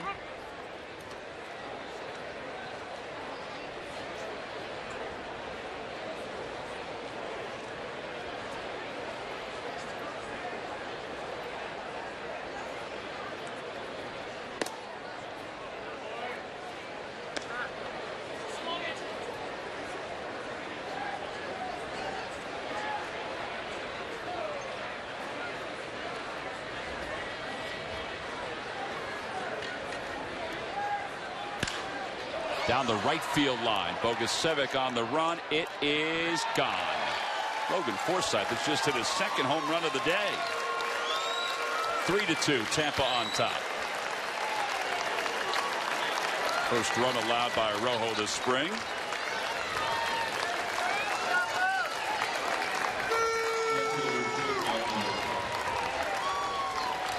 That guy catching in his hat. Almost identical swing from his home run last time. The ball got a little deeper. That one there, I believe the wind helped. Well, Jake Elmore will take the first pitch strike on the inside corner. But the bottom line is, got it up in the air. Got it up in the air. Yeah. Smart hitting.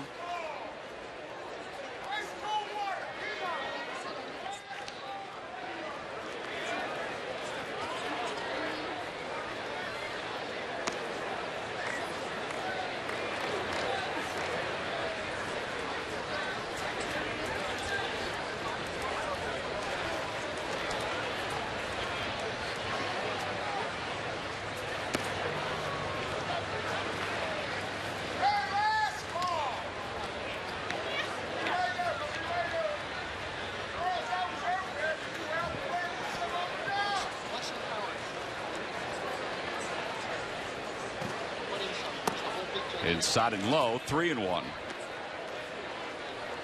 Arrojo is 23 years old from Maracaibo, Venezuela. Been with the Indians organization since 2008. That's when they signed him as a free agent. They signed him at the time. He had just turned 17 years old.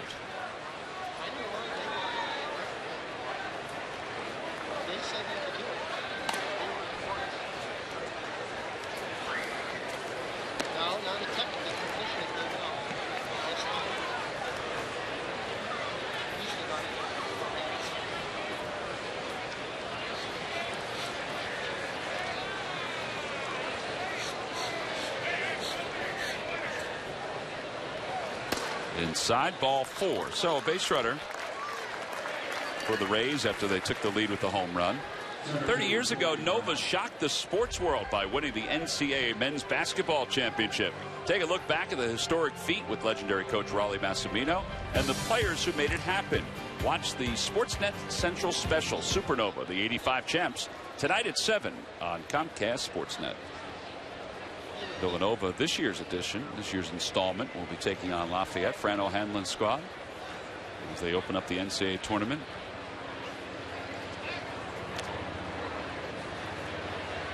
Fran's done an excellent job with that program and with that team this year, winning the Patriot League championship.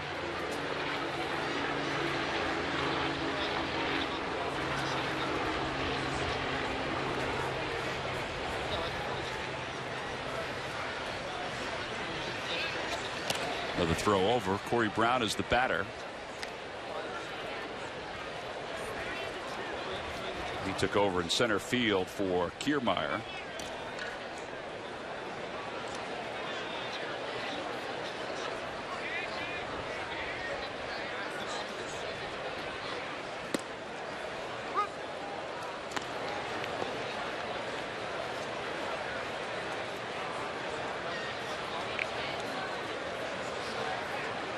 So Rojo has a nice, easy delivery.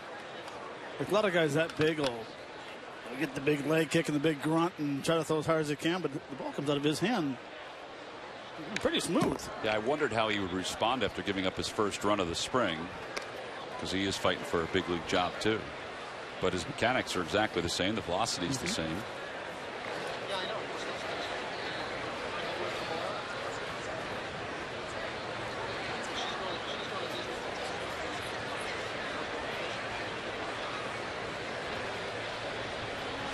No balls, 2 strikes.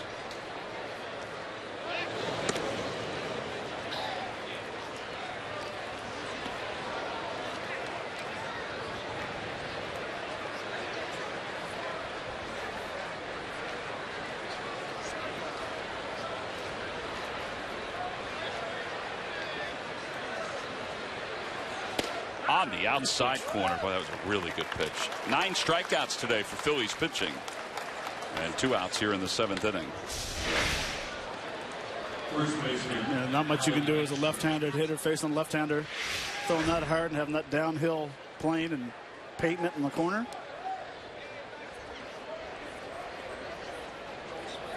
Well, that'll bring Alan Dykstra to the plate. He is not related to Lenny Dykstra. He's a former first-round pick of the New York Mets. He's built a little differently than Lenny Dykstra. He was I mean, as you said, he was the first-round pick of the Mets several years ago. He is from Rancho Bernardo High School, which is the same high school that produced Cole Hamels. Last year, double digits in home runs at AAA for Las Vegas, but was a free agent. And the Rays picked him up. There goes the runner. Pitches a changeup for a strike. Throw to second is not in time. Well, Elmore had been dancing a little bit. The Phillies knew that he had speed, and he was just trying to pick the right spot to go.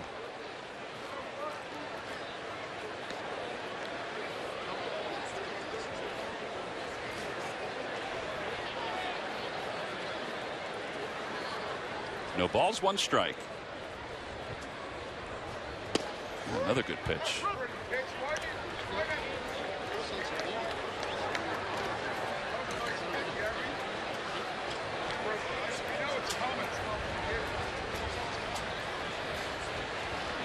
Hector Neris warming up in the pen.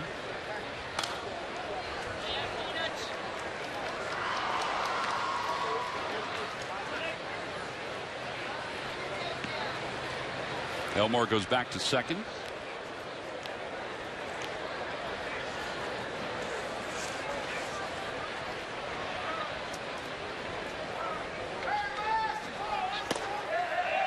Did he go? No, says Eric Cooper. And it's now 1 ball and 2 strikes to Dykstra. Almost got him offering at that one. Yeah, we did. And I like the sequence he's been throwing right now.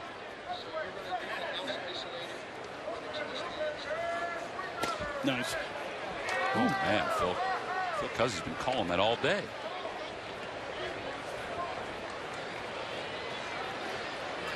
He has been calling that all day, hasn't he? Mm-hmm.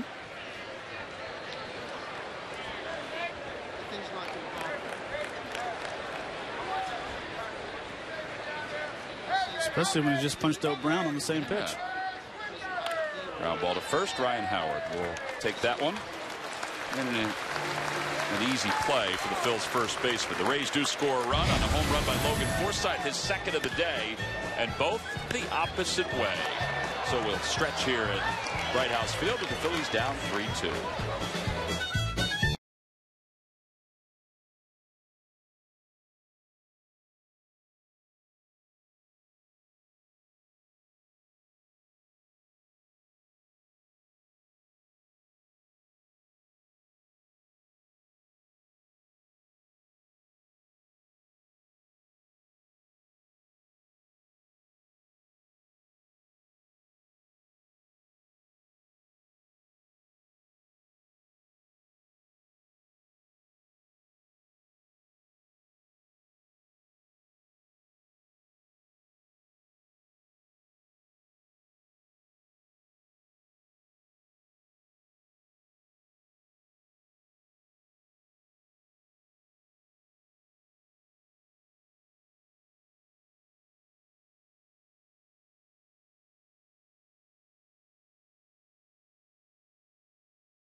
House Field in Clearwater. Phillies trail the Rays 3-2 right now. Hey, I'm John Clark in our Comcast Sportsnet studios. Coming up at 5 o'clock on Philly Sports Talk, Neil Hartman is going to check in from Pittsburgh on the Villanova Wildcats as they get set to start their tournament run. Plus, a budding NFL star retires at the young age of 24. That is on Philly Sports Talk at 5 o'clock. But for now, back to Phillies baseball and Tom McCarthy. Happy St. Paddy's Day, guys.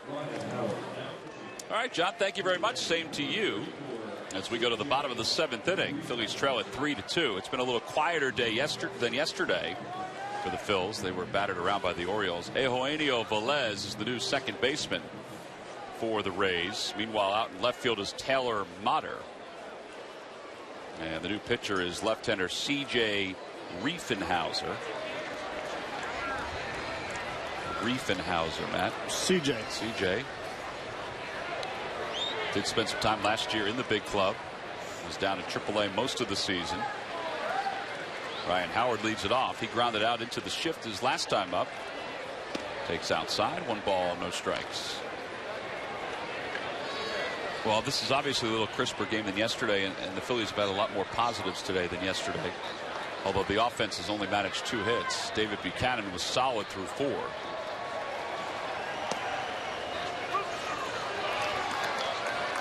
Alex Cobb went the first 3 for the Rays. We've been told by the Rays PR staff, in fact they tweeted it out as well, that he left with right forearm tightness. Howard fooled 1-2. And that would cause the Rays fan base to say, oh no. Yeah. No, hopefully it's not too serious. Maybe a little dehydration. Maybe. Swing and a miss. And Howard is struck out. 8 strikeouts for Rays pitching. Turkey Hill Kids opening day is going to be Sunday, April 12th. It's a 1:35 first pitch against the Washington Nationals. This is a giveaway we showed you the other day. It's the Bat Pack. Again, compliments of Turkey Hill. It's for fans 14 and under. All part of Kids opening day at Citizens Bank Park. Tickets can be purchased by going to Phillies.com.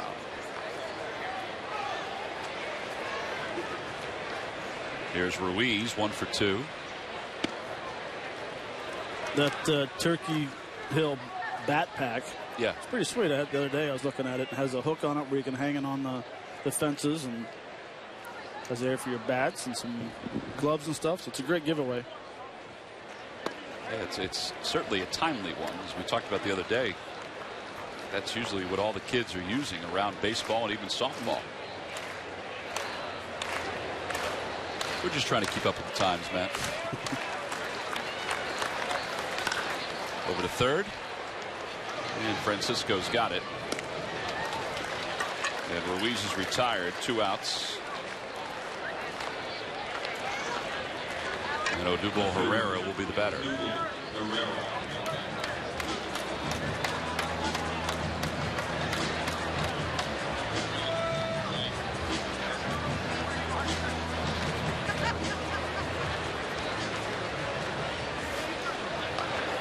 Herrera's 1 for 2. He singled and scored his last time up, his average at .355.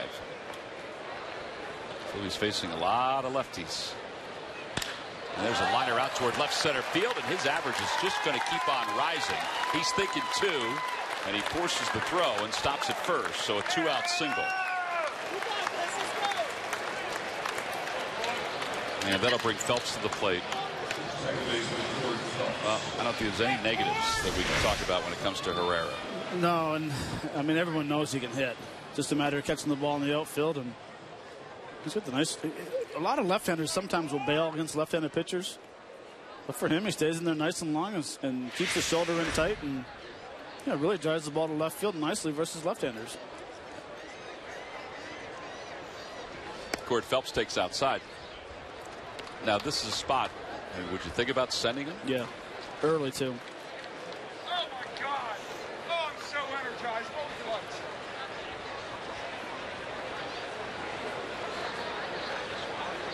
1 ball and no strikes. Inside, 2-0. Even though CJ's pretty quick to home, he's quick when he breaks his hands, but he still has that little drag of the leg.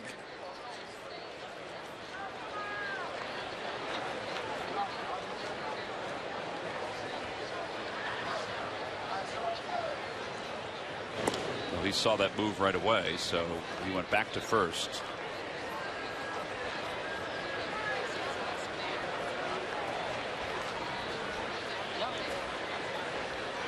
And this is where the advantage is for the runners during the season, because you've watched so many films on these left-handers. Chopper to third. Francisco's going to go to second. Phillies do get a base runner with 2 outs, but are unable to push a run across the plate. So 7 in the books.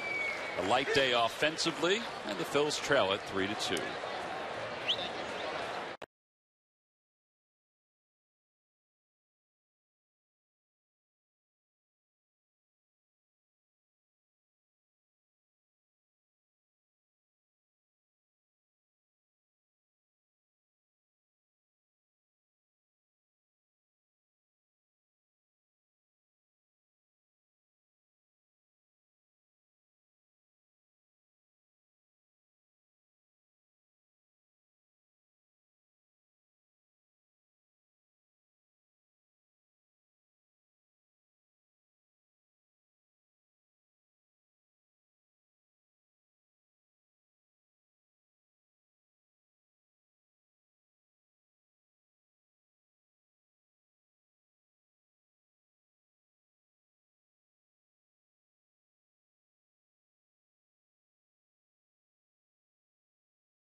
Field, the Phillies celebrating St. Patrick's Day, and our first Irish-born Major League player, Andy Leonard, played in April of 1876, went on to play for 215 games, began his career with the Boston Red Caps.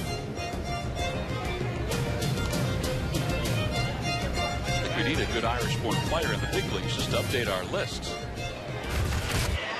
Cesar Hernandez will take over at second base for Cord Phelps. And McGinnis will take over for Howard over at first. Cameron Rupp is the new catcher for the Phils.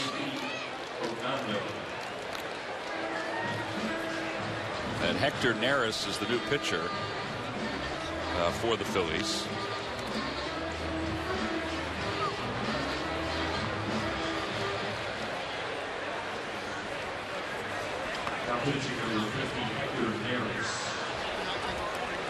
Nick Franco to lead things off. There's Hector Neris. Franklin is battling for one of those middle infield positions for the Rays. Swing and a miss. It's 0-1. They got him from the Seattle Mariners.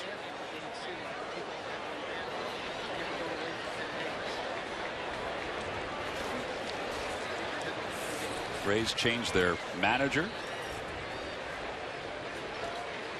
Swing and a miss. And it's 0-2.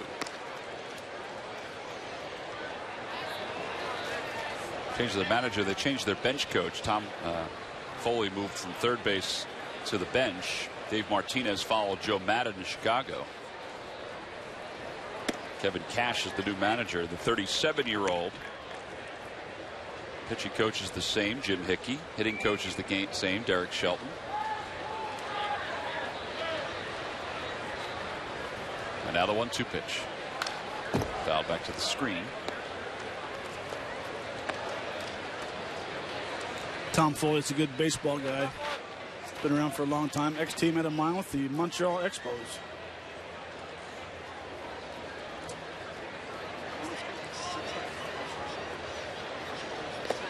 Franklin went around. Rupp will dig it out of the dirt. And there's a strikeout. So one out here in the 8th inning. Well, from all reports, whether it be from Terry Francona, where Kevin Cash was prior to being hired as the manager, or the people that are in the Rays camp, they have nothing but positives to say about Kevin Cash. You know, the Rays sent out different tweets during the offseason of Rays players going to the Dome and taking batting practice on occasion. And he was there firing batting practice to them. Pretty personable guy, and he was in the bullpen as a coach for Terry Francona. Francisco takes high, 1-0.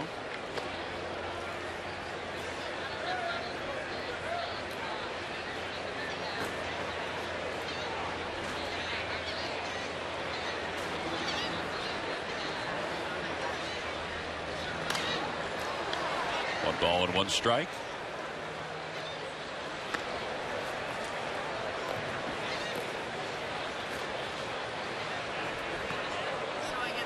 Finally a right-hander. I was going to say, Steve Geltz, where you been?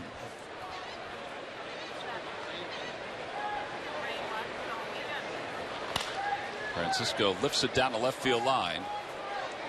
And it is a foul ball. That was just foul. I don't know, Matt. It's tough to read what's going on here today. That one looked like it was going back into the crowd, but I don't know if the wind brought it back a little bit or no, what. it did. Especially when it gets up by the lights.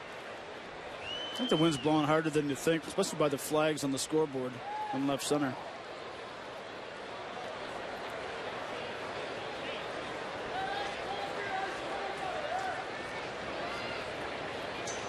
Swing and a miss. Another strikeout for Neris. This time Rupp flies the tag.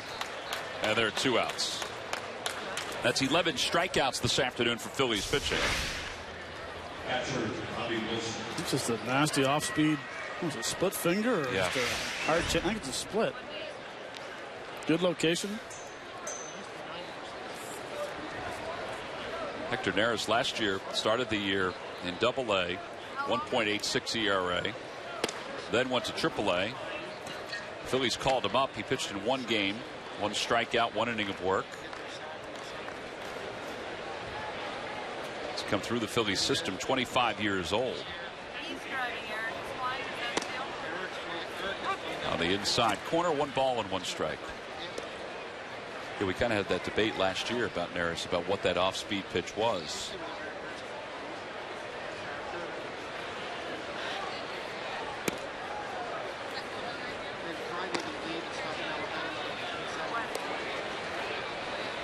Kenny Giles is starting to loosen in the bullpen for the Phils.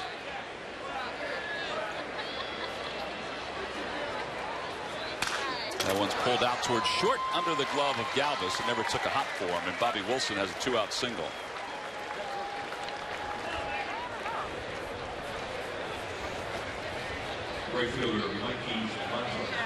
So Mikey Matuk will be the batter for the Rays. There's Giles. That's 6 hits now for Tampa.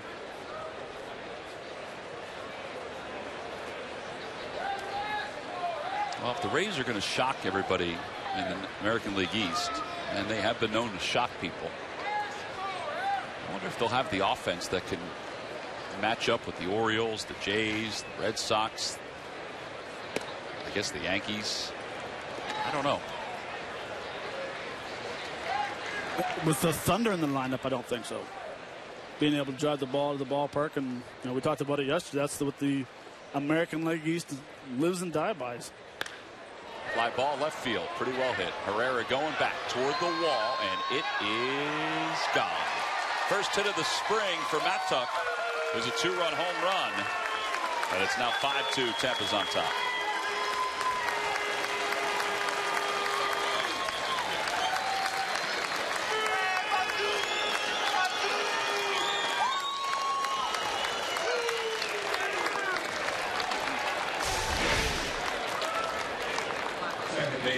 It's just a fastball up and in. Laid down early, threw the barrel to the ball, and I wasn't sure at first if it was going to carry enough. I didn't think it would, but it carried right out into Geltz's glove.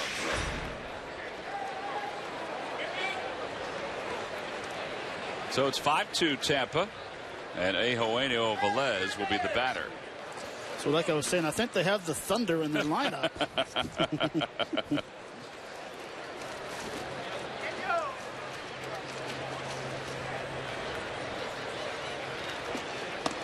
First pitch is outside. Velez, the former San Francisco Giant.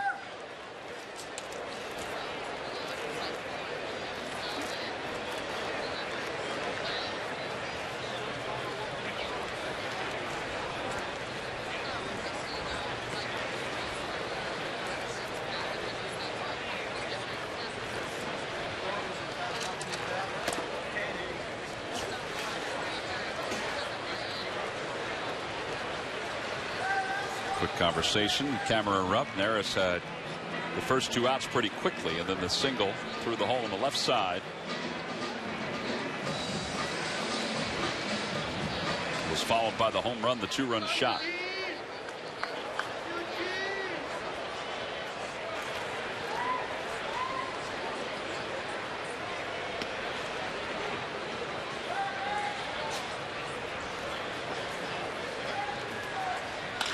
At the end of the bat, a base hit it to center field. So Velez is aboard with a single, and the inning continues for the Tampa Bay Rays. They've hit 3 home runs today. Joey Butler will be the pinch hitter for the Rays.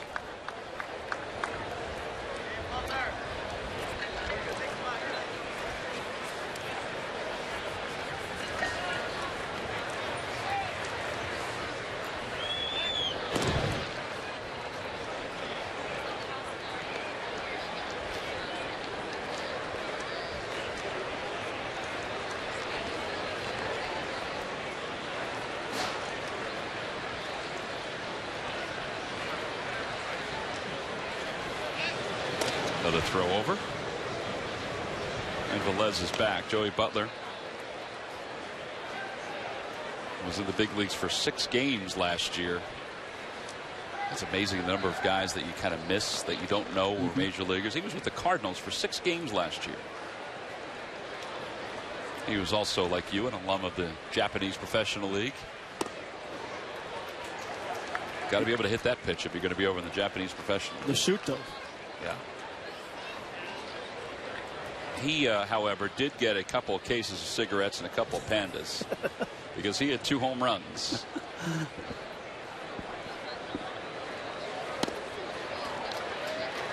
Where did he play? What team?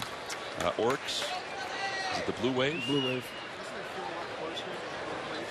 How'd you do with the hats over in Japan? Did they fit you okay? What? The baseball caps? It's the normal hat. All right. Well, because I had a couple of them a few years ago, and they were really small.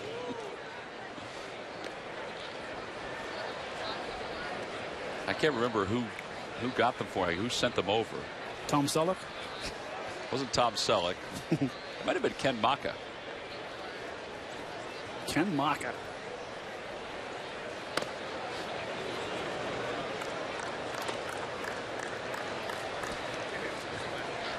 It was a hand-shin tiger hat, but it was really small.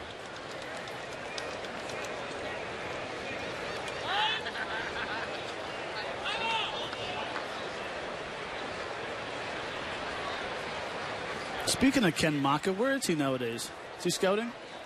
Ken Maka is doing some TV for the Pirates, post-game shows, living the life out in Latrobe, Pennsylvania. 1 ball, 2 strikes.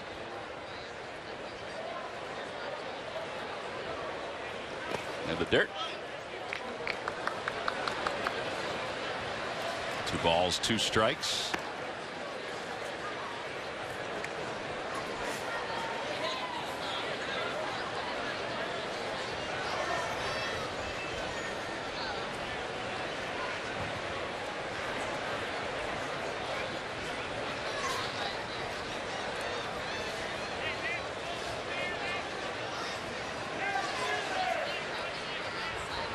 Runner goes. Pitch is lifted toward left field. This time it's playable for Herrera. And he makes the catch. So that'll do it for the 8th inning for the Rays. But some more damage. They get another home run. Their 3rd of the day. A 2-run shot. So middle of the 8th inning. Hector Neris getting the 2-run home run. First hit of the spring for Matt Took. Goes out into left field. And the new pitcher coming in is the guy who caught it. 5-2 Rays.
'15th Annual Teacher Appreciation Night will be Friday, May 8th at Citizens Bank Park. Nominate your teacher now. See Phillies.com/teacher for more information.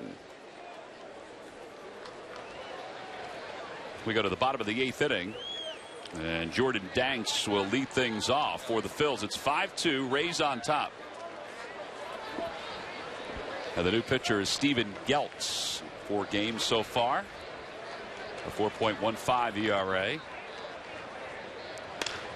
Danks lines one toward left center field, and that will get to the wall. Throw goes towards second.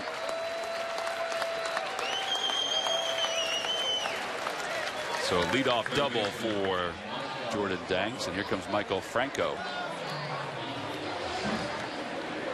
Good start to the 8th inning. Being aggressive on the pitcher coming in, knowing he wants to get ahead. First pitch fastball and hit it to left. What do you think the first pitch will be here? He's going to throw him a slider or something. He's not going to throw him a fastball. Well, you never know. His new catcher, Bobby Wilson, he may not have been paying attention. Now he's setting up outside, so let's see. Change it. I don't know. He threw him a fastball, but it was out of the strike zone.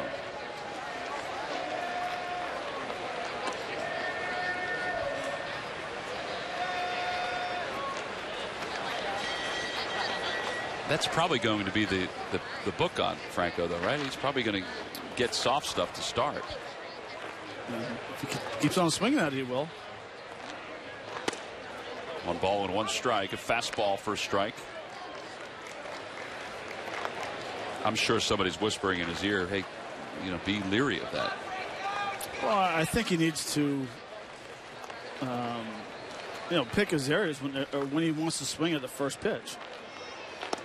If the guy's throwing sliders, not necessarily want to swing at a slider first pitch. Throwing curveballs, if you're sitting on it, that's fine. And it really depends on situations, how fast the inning's going, runners in scoring position. But to me, I would say that someone should be whispering in his ear, let's a little bit more patient.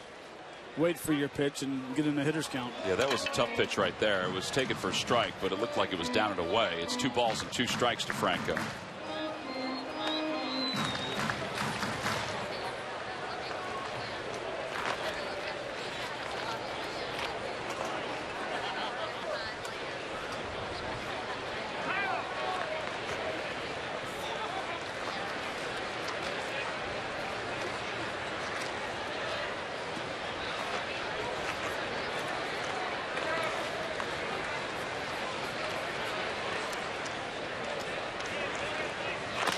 Chopper towards short. Danks could not advance as Franklin misplayed it. And the Phils have the door open here with an E6. And runners on first and second for the top of the order. Brian Bogusevic is due up.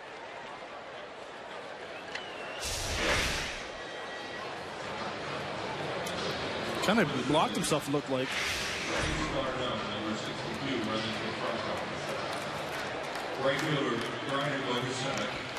All right, so now Bogusevic. Franco has been lifted for a pinch runner.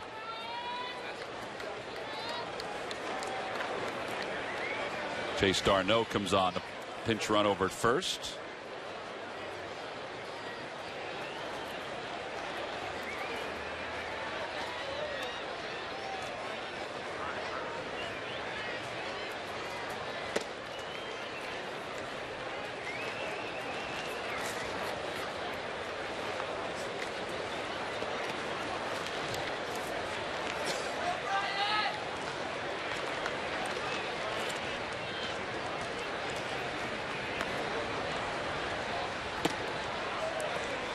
It's a good take right there. Yeah, they've got a guy who's just missing off the outside part of the plate here. And as we said, the door is kind of open for the Phillies to try to do something against him.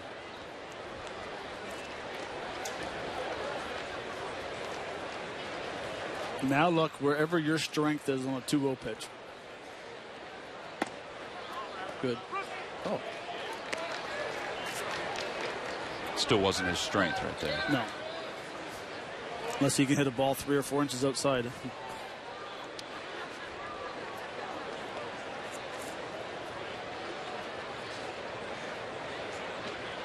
Outside 3-1. Geltz last year 11 games with the Rays out of the bullpen, 8 1/3 innings. Made his major league debut in 2012 with the LA Angels.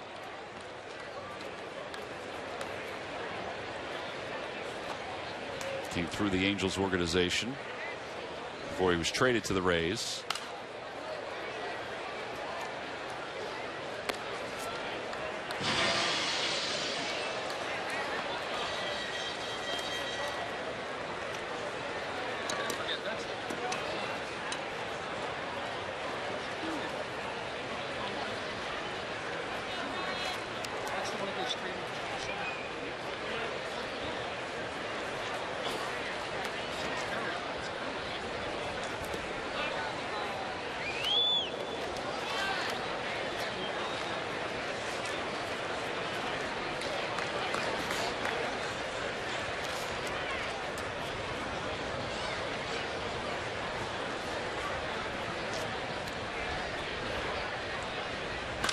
Out toward left field.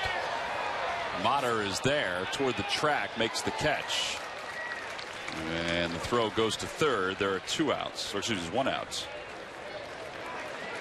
Check out the CSN Philly mobile app. Get breaking Phillies news and analysis from our insiders, plus videos, scores, schedules, and more.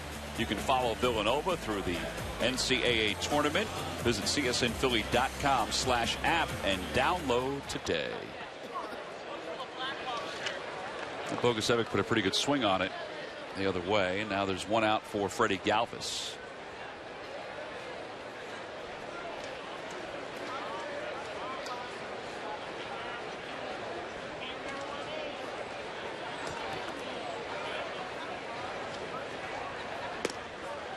Bit outside, 1-0. Galvis is 0 for 3 today. He's grounded out. He is struck out. He's flied to right.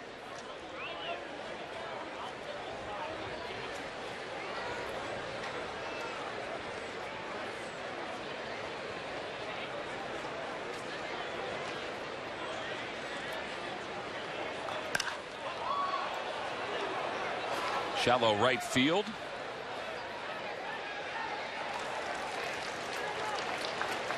Guy just showed off a pretty good arm. And there are 2 outs, and Chase Utley will be the batter. Designated hitter, Chase Utley. And Chase is looking out in the bullpen, realizing there's no lefty. He's faced a righty and 2 lefties so far. Phillies, as we said, have the off day tomorrow. Then they're traveling over to the East Coast. Or should they're traveling to the Yankees and Pirates. The East Coast will be next week. So there's 2 road games on Thursday and Friday. It's a pretty good chance that he won't travel during those days, so he's getting these at bats here. There's a pretty good chance I don't know, we don't know when he's going to play the field or not. No hurry. More important that he gets his reps in from hitting than playing defense.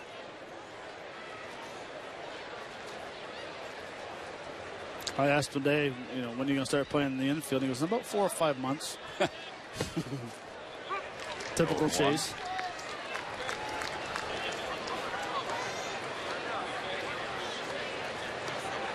I do not think he thought that was a strike. No.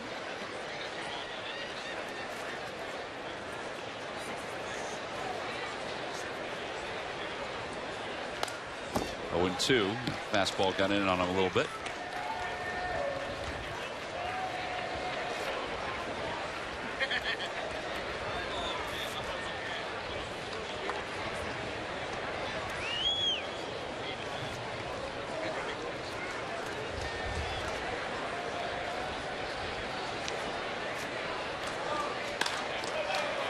Over toward left field. That's going to be trouble. It's going to drop in for a base hit. 1 run scores.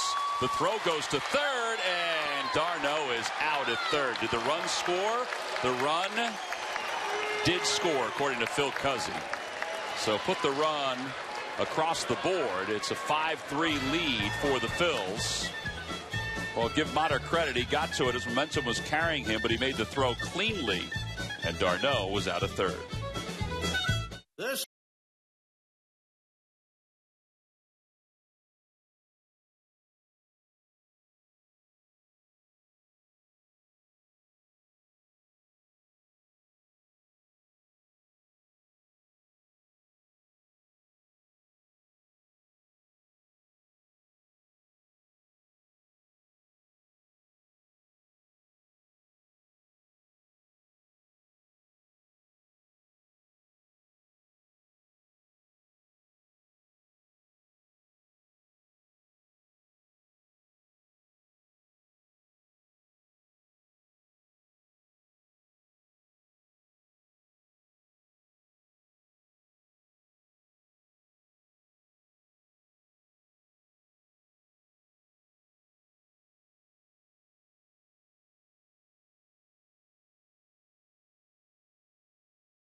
You know, Phillies games are fun for a group, but do you know how charitable they can be? Groups of 25 or more are eligible for fundraising opportunities that benefit their designated cause. It's a great way to raise funds and awareness. Learn more at Phillies.com/group tickets. Well, with Matt Stairs and Greg Murphy, I'm Tom McCarthy. The Phillies trail at 5-3 as we go to the top of the 9th inning. Chase Darno stays in the ball game. He made the last out of the inning at third. A baseball no-no. But he'll take over at shortstop for Freddie Galvis. Kenny Giles is the new pitcher for the Phils. Giles in 3 games so far, 1-0, a 3.00 ERA. Andres Blanco is over at third base now for the Phillies. And here's Motter. You never make the first or third out at third base. The play was right in front of him. Right. Motter made a pretty good play, though, getting over to it and controlling his momentum. No, he did. And he got to the ball quick and got it in and made a nice strong throw to third base. But good point, Tom. First or third, never making out at third base.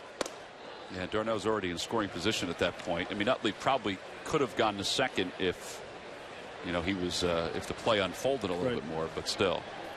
1 ball and no strikes to Motter, top of the 9th inning. Outside, 2-0.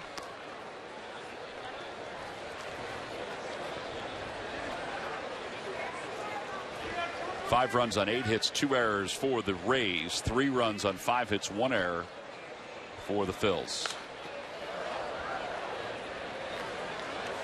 Well, Giles' velocity is right where you would expect at this point. It's at 97.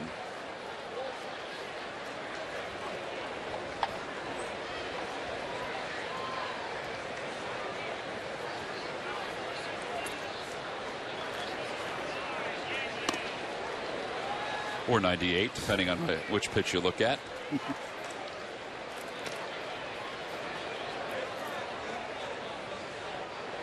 Luis Garcia, Andy Oliver, both in the bullpen.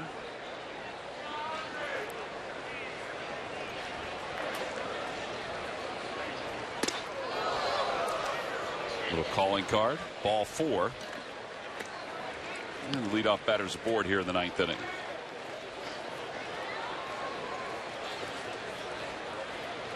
See, he still has that little dip in his windup. You know, the last time he pitched, I watched it. He didn't do it a couple of times. I thought, well, maybe he's trying to phase it out. He asked Kenny about that dip. He asked him why he does it. He said, I don't know. So it just kind of gets me going a little bit. Corey Brown, the center fielder, is the hitter.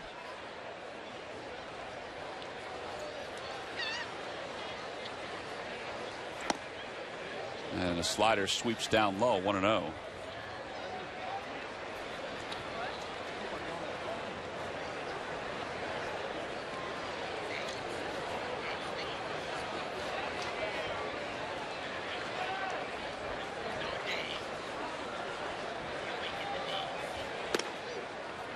Phillies pitchers have given up, relief pitchers given up some runs here this afternoon. The starter, David Buchanan, gave up 1 through 4 innings.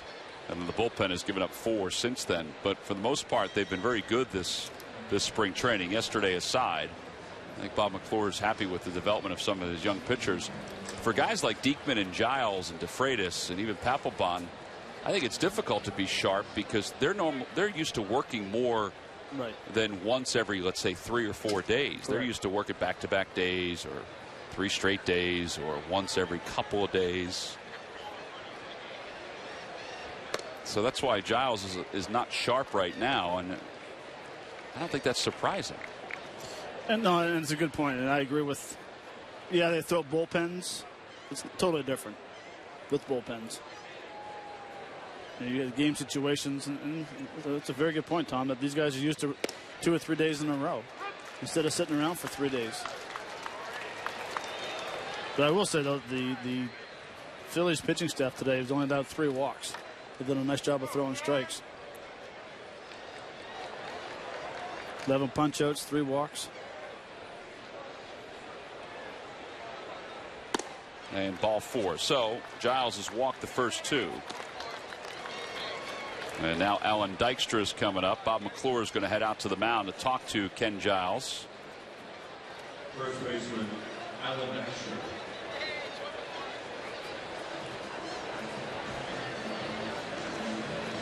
Garcia has sat down. Oliver's the only one throwing in the bullpen.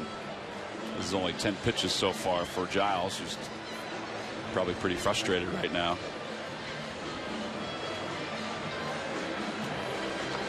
Kenny was in great shape last year. It looks like he's coming in even better shape here this season. Got a chance to see him this past off season at a couple of different events, and he's even more outgoing now. He's more comfortable in his surroundings, which is kind of neat to see how he's sort of developed from that standpoint.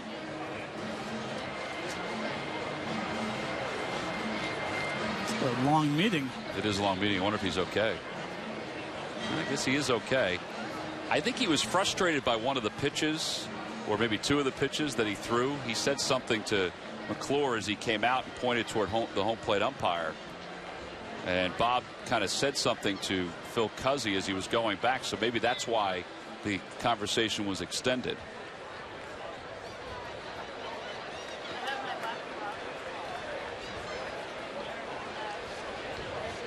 Phillies have two minor leaguers that have been brought up from the backfields, Mark Leiter Jr. and P.J. Walters. And P.J. is warming in the bullpen. So Alan Dykstra's the batter, and Dykstra takes up high. It's 1-0.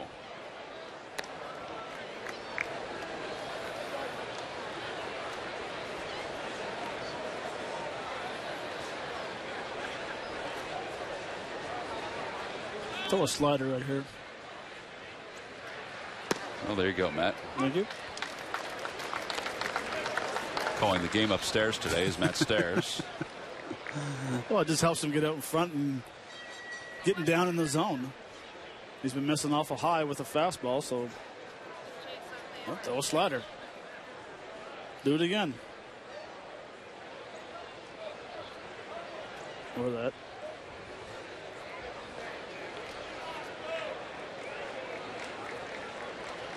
Think they'll ever take that move out of baseball? The inside step to second base? I don't think so.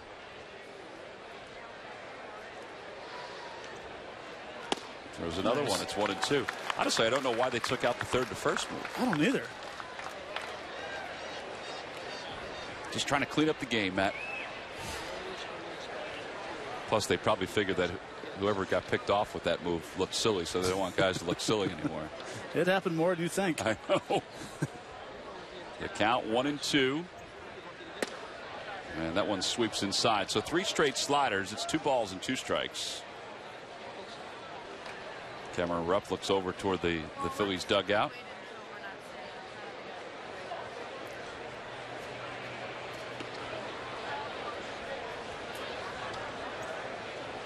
Got him. Nice.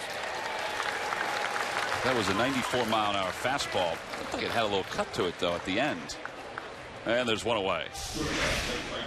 Oh, a good adjustment now. You got back out in front. No cut at all. No cut. Nope. No cut at all.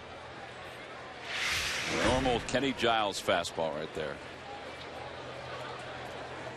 Here's Nick Franklin with 1 out. Franklin struck out his last time up. His only time up here today.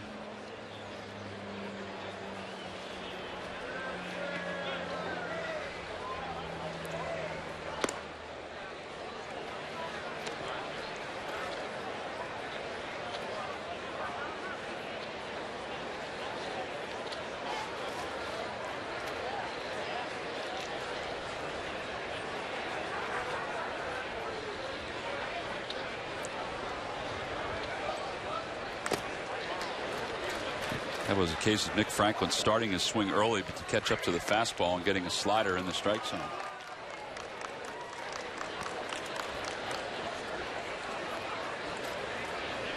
Franklin's taking some swings today. Looked like he's very off balance. His last at bat was the same way.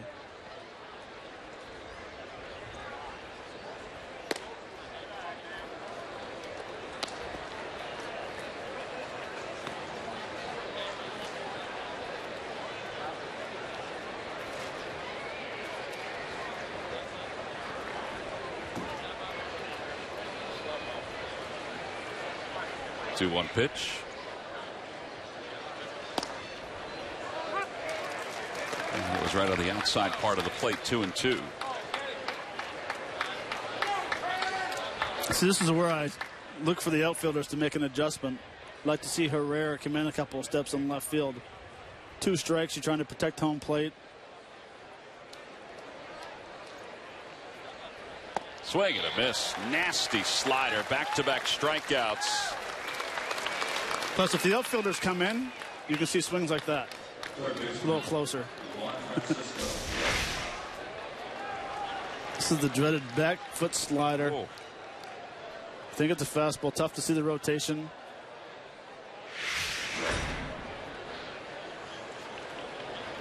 Well, that'll bring Juan Francisco to the plate. He has a tendency to swing at things. He does. Can't imagine he'll, well, we'll see.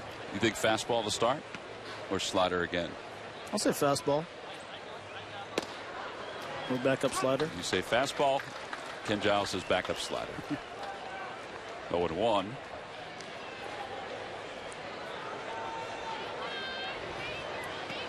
Now fastball in.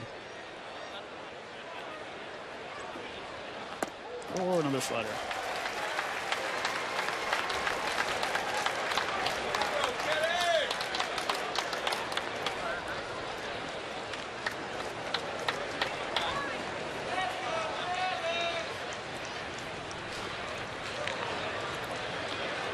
Now the 0-2 pitch. Up high.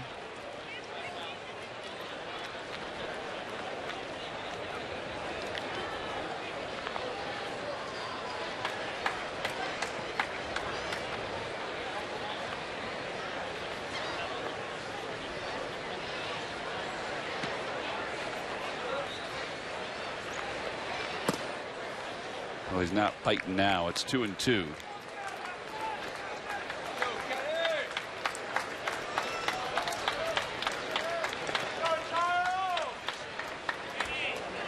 What are you calling here, Tom? I think he's got to throw a fastball eventually, doesn't he? Looks like Rupp called a slider. Nope, he called a fastball. Right down the chute. 95. He struck out the last 3 batters after walking the first 2. Well, he certainly got his work in. He threw a lot of pitches. The slider was better than the fastball until right at the end. Gets a strikeout there, then gets Franklin on a slider, then Francisco right on the block to go to the bottom of the 9th.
Capacity crowd soaking in the sun, wearing their green, waiting for the last out to be recorded. The Phillies trail at 5-3, and then the celebration will continue. I mean, it started here, probably in the morning, and then made its way to the ballpark, and it's going to make its way down to the beach at some point tonight.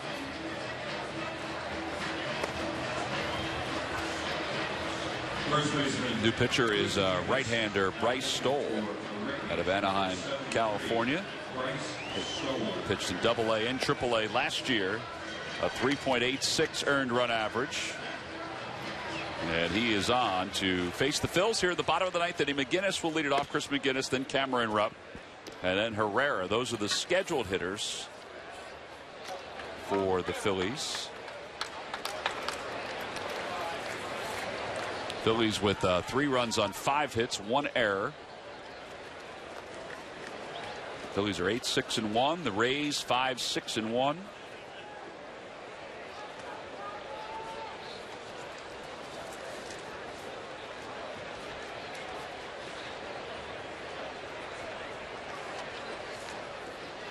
And now McGinnis hitting .444, takes strike 1.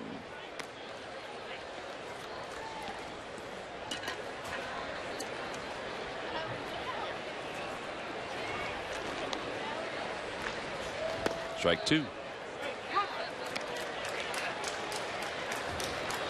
It's a slow changeup at 76 compared to 91 heater. I couldn't tell if it was a curveball or a changeup because of the 76. 92 on the fastball.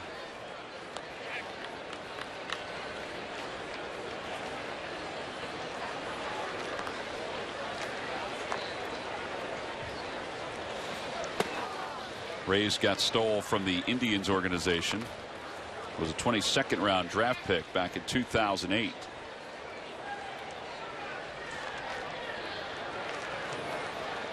And in 39 games last season had an earned run average under 2 in the minor leagues.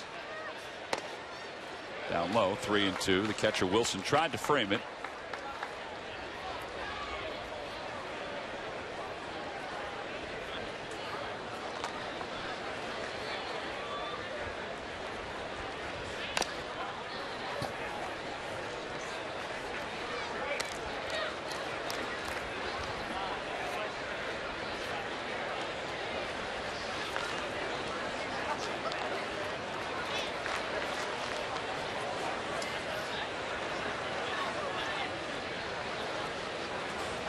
And ball 4. So the tying run is coming to the plate. After McGinnis takes the walk, Cameron Rupp will be the hitter.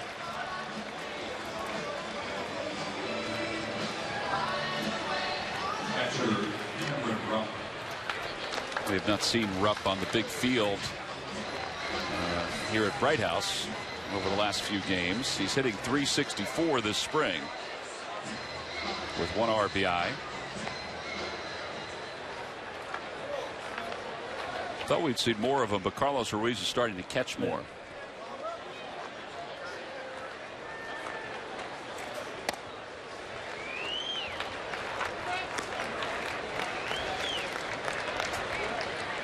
Well, the life of a backup catcher, you have the road trips. Usually. Yeah, that is true. Outside 2-0.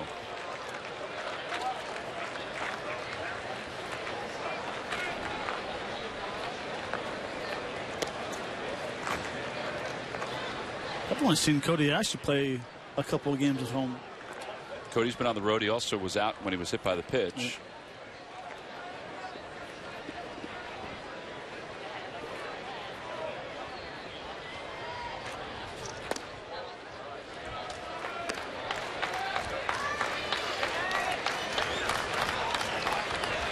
Darn good chance that Cameron Rupp is going to be taking a pitch here. Herrera is on deck. And ball 4. So just like Kenny Giles, Stoll has walked the first 2 batters. Jim Hickey will come out and chat with his right-hander. Bullpen action for the Rays. Bellotti starts to warm up. He's the last one they have at least listed for today. In fact, he is the last one in the bullpen.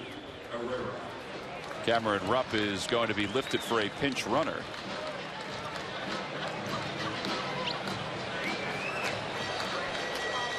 Darren Mastriani is going to come on a pinch run for the Phillies here in the bottom of the 9th inning.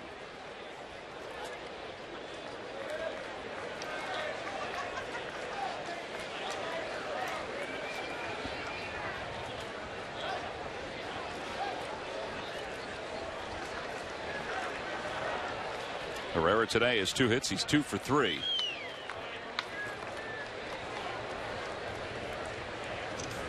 And he hits that one back toward the middle. That should be 2. There's 1. Ooh, Velez slipped. It won't be 2. 6-4 on the putout. And it means the tying run is at first base still. A fielder's choice. Second baseman, Yeah, the flip caught him right from behind and kind of lost his balance. Both feet landing on the second base. That was kind of an odd flip, kind of a fancy flip. Yeah, he should have got the other glove quicker.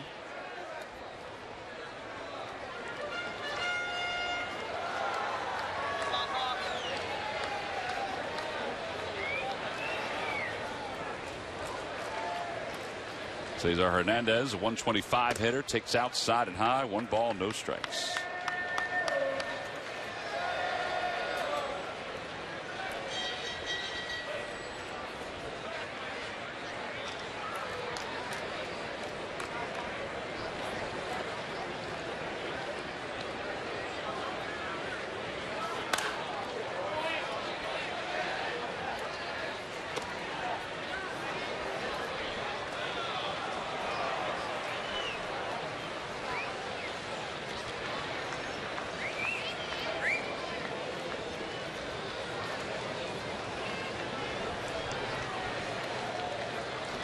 I'd like to see a gapper hit and see how fast Hernandez can get around the bases.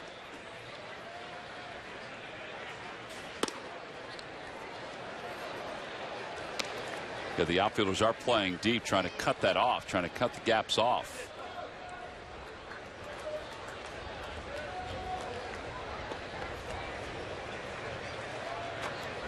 Herrera leads off first.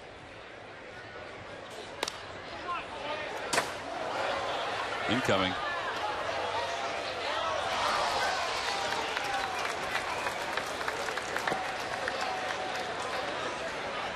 And now 2-2.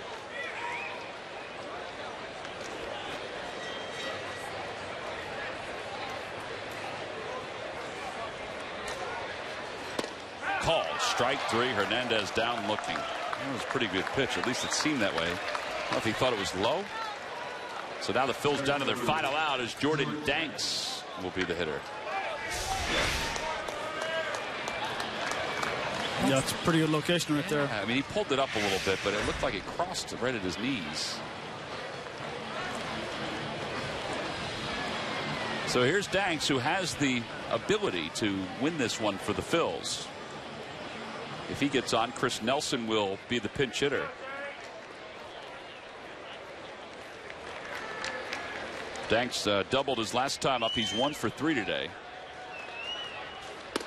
Takes high.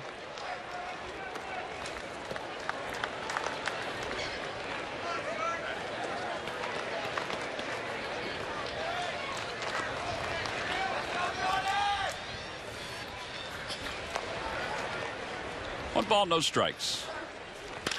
That one's hit sharply at second. Velez falls down again, but that might have been by design. And the ball game is over. So the Phils threaten here in the 9th inning, but do not score as they drop a 5-3 decision to the Tampa Bay Rays. Well, it was very crisp through the first 4 innings of today's ball game. The starting pitchers were very good, well, at least through 3, and then the Phillies starter went 4. Alex Cobb only went 3 for the Rays. So Ryan Sandberg has to be pleased about that, but his team's offense managed just 3 runs today. They lose at 5-3. We'll be back to wrap it up right after this.